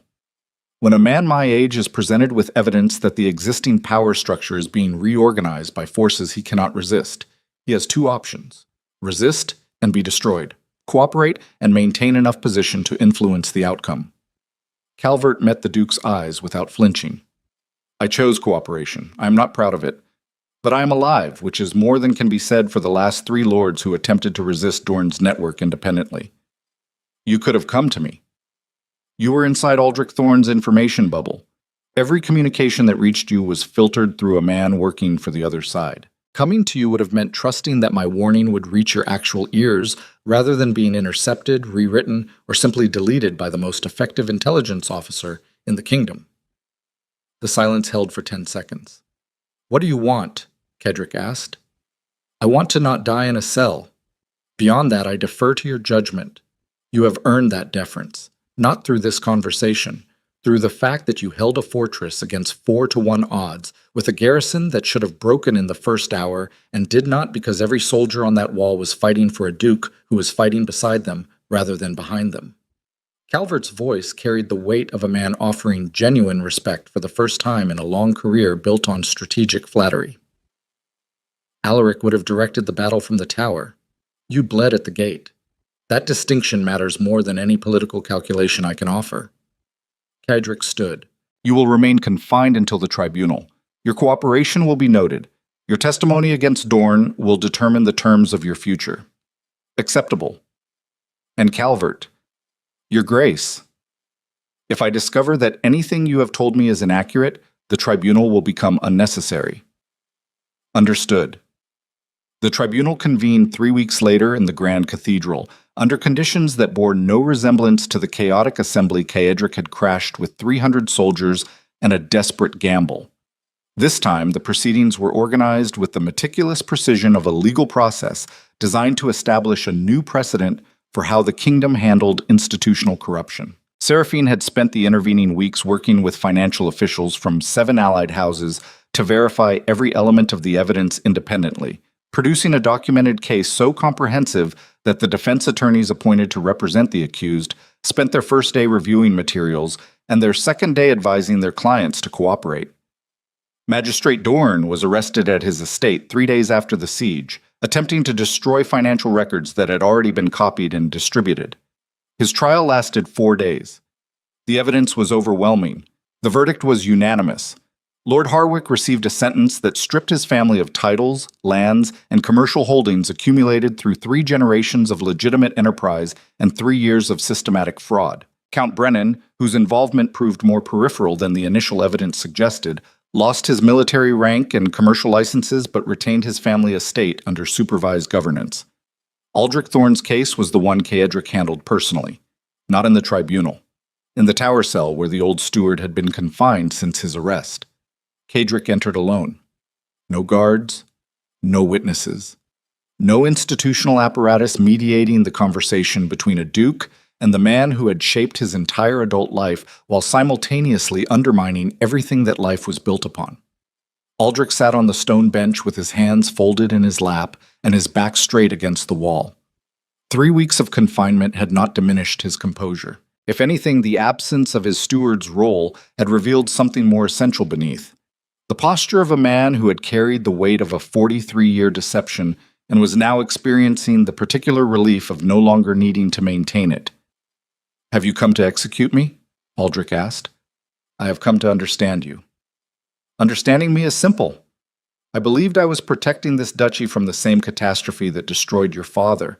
Everything I did was in service of that belief. Everything you did was in service of your own certainty that you knew better than the man sitting on the throne what the duchy required. That certainty made you the most dangerous person inside these walls. Not because you were wrong about the threat, because you were so certain you were right that you built an entire shadow apparatus to enforce your vision without the inconvenience of consent. Aldrich was quiet for a long moment. The cell was cold. The only light came from a narrow window slit that admitted a thin blade of winter afternoon. "Yes," he said finally, "that is accurate. You will stand trial. The evidence supports a sentence of permanent exile rather than execution. Your 43 years of legitimate service will be weighed against your betrayal. I expect the tribunal will find that the balance favors survival." "And you? What does the Duke's judgment favor?" Kedrick looked at the man who had taught him how to manage a household, how to read intelligence reports, how to detect deception in others. The bitter irony of that last lesson landing with its full weight for the first time. "My judgment says that destroying you would be easier than understanding what your betrayal teaches me about my own failures. And the easier path is usually the one that leads to becoming the kind of ruler I no longer want to be." He paused. "You will live. You will leave this duchy and never return. And you will carry the knowledge that the man you tried to control survived, because he found something you spent 43 years preventing him from finding. The woman. The partnership. Which is something you could never have understood, because your entire worldview was built on the assumption that one person, you, could manage the fate of an entire institution through superior judgment and unilateral control. That assumption made you effective. It also made you exactly the same as every tyrant you claimed to be protecting this duchy against." He left the cell without waiting for a response. Some conversations required a final word. This one required silence. The specific, permanent silence of a door closing on a relationship that had shaped everything Kedrick was and everything he had almost become. The months that followed reshaped Blackthorn Keep in ways that extended far beyond structural repairs and political reorganization. Kedrick dismantled the intelligence architecture that had allowed Aldrich's shadow operation to function undetected. Information channels were diversified. Advisory positions were filled through a merit-based process that Seraphine designed and implemented, replacing the inherited appointment system that had concentrated power in the hands of individuals whose loyalty was assumed rather than verified. Military commanders earned rank through demonstrated competence. Estate governors answered to oversight councils rather than individual patrons. The duchy did not become soft. Kedrick's reputation as a ruler who dealt with threats decisively and permanently remained intact because the reputation was accurate. But the machinery of governance that supported that reputation evolved from a system designed around a single man's judgment to a structure that distributed authority, invited scrutiny, and treated transparency as a defensive mechanism rather than a vulnerability. Seraphine became the Duchess of Blackthorn through a ceremony that contained none of the political spectacle the aristocracy expected and all of the substance that the duchy required. The union was formalized in the small council chamber rather than the grand cathedral, witnessed by garrison commanders, financial officials, and the civilian volunteers who had braced the gate during the siege, rather than by nobles calculating the political implications of the alliance. She did not become an ornament of the court. She became its architect. The advisory council she established gave voice to populations that had historically been excluded from governance: tenant farmers, trade workers, military families whose concerns had previously been filtered through aristocratic intermediaries with conflicting interests. Petitions that had languished for months under the old system were resolved within weeks. Disputes between estates were adjudicated through documented evidence rather than political influence. The duchy became more prosperous, not despite the upheaval, but because of it. Because systems built on fraud and manipulation inherently constrain productivity, and removing those constraints released economic energy that had been suppressed for years under the weight of institutional corruption. One evening, in the quiet months after the tribunal, Kedrick stood with Seraphine on the eastern wall where they had watched the enemy campfires together on the night before the siege. The landscape below was transformed. The battlefield's scars had been absorbed by winter snowfall and spring growth, and the valley showed no visible evidence that 4,000 soldiers had once filled it with the machinery of destruction. Villages glowed with lantern light. Trade caravans moved along roads that were now patrolled by garrison units, answering to commanders whose loyalty had been earned rather than purchased. The distant mountains stood against a darkening sky with the impassive permanence of geography that outlasted every human conflict fought beneath its ridgelines. Your father would not recognize this duchy, Seraphine said. My father would not recognize me. Is that a loss? Kadric considered the question with the careful attention he now gave to every question that touched the architecture of who he was and who he had chosen to become. My father was brilliant, ruthless, strategically gifted beyond anyone I have ever encountered, and he died alone in a room full of people because he built a world that required his constant presence at the center, and then discovered that the center was a place where no one could actually reach him. He looked at the villages below. I spent 20 years trying to be a better version of what he was. Harder, more disciplined, more controlled. And I produced an identical result using different materials. The isolation was the same, the vulnerability was the same. The fundamental error, believing that strength meant needing nothing from anyone, was exactly the same. And now? Now I understand that the most dangerous thing I ever did was not fighting a siege or confronting a conspiracy. The most dangerous thing I ever did was sitting on a stone step after the battle and allowing another person to sit beside me without treating their presence as a threat to be managed. He turned to her. Everything I was trained to be told me that moment was a weakness. Everything I have learned since tells me it was the first strategic decision I ever made that was not contaminated by fear. Seraphine looked at him with the expression he had come to recognize as her version of tenderness. Not soft, not yielding, but fierce with the specific intensity of someone who valued what she saw because she understood exactly what it had cost to build. You are still the most dangerous man in this kingdom, she said. I am aware. And you are still capable of the kind of ruthlessness that makes experienced generals uncomfortable. Also aware. The difference is that the man standing on this wall tonight uses those qualities in service of something larger than his own survival. And that distinction between power exercise for self-preservation and power exercise for the people it protects is the distinction your father never learned and your steward never understood and your enemies never anticipated. She took his hand. Not the desperate, combative grip of the archive or the gate. Something different. The steady, deliberate contact of two people who had passed through fire together and emerged not unscathed but unbroken, carrying scars that served as evidence of what they had survived rather than predictions of what would destroy them. Below the wall, Blackthorn Keep settled into the rhythms of an evening that looked nothing like the evenings that had preceded the crisis. Guards walked the walls with professional vigilance rather than fearful alertness. Household staff moved through corridors managed by a steward whose appointment had been reviewed and approved by an oversight council rather than inherited through decades of unchallenged tenure. Lights burned in the archive where financial officials worked late, maintaining the transparent accounting systems that made shadow operations structurally impossible rather than merely unlikely. The duchy breathed, not with the tense, compressed respiration of a system maintained through fear and the constant threat of consequences, with the deep, steady breathing of something alive, something built by human hands and sustained by human choices and capable of surviving the inevitable failures of the humans responsible for its continuation, because the structure no longer depended on the perfection of any single individual. Kadric Ashcroft, the Iron Duke of Blackthorn Keep, stood on the wall of his fortress beside the woman who had walked through his gates carrying nothing except intelligence, conviction, and the unfinished mission of a father who had been destroyed for telling the truth.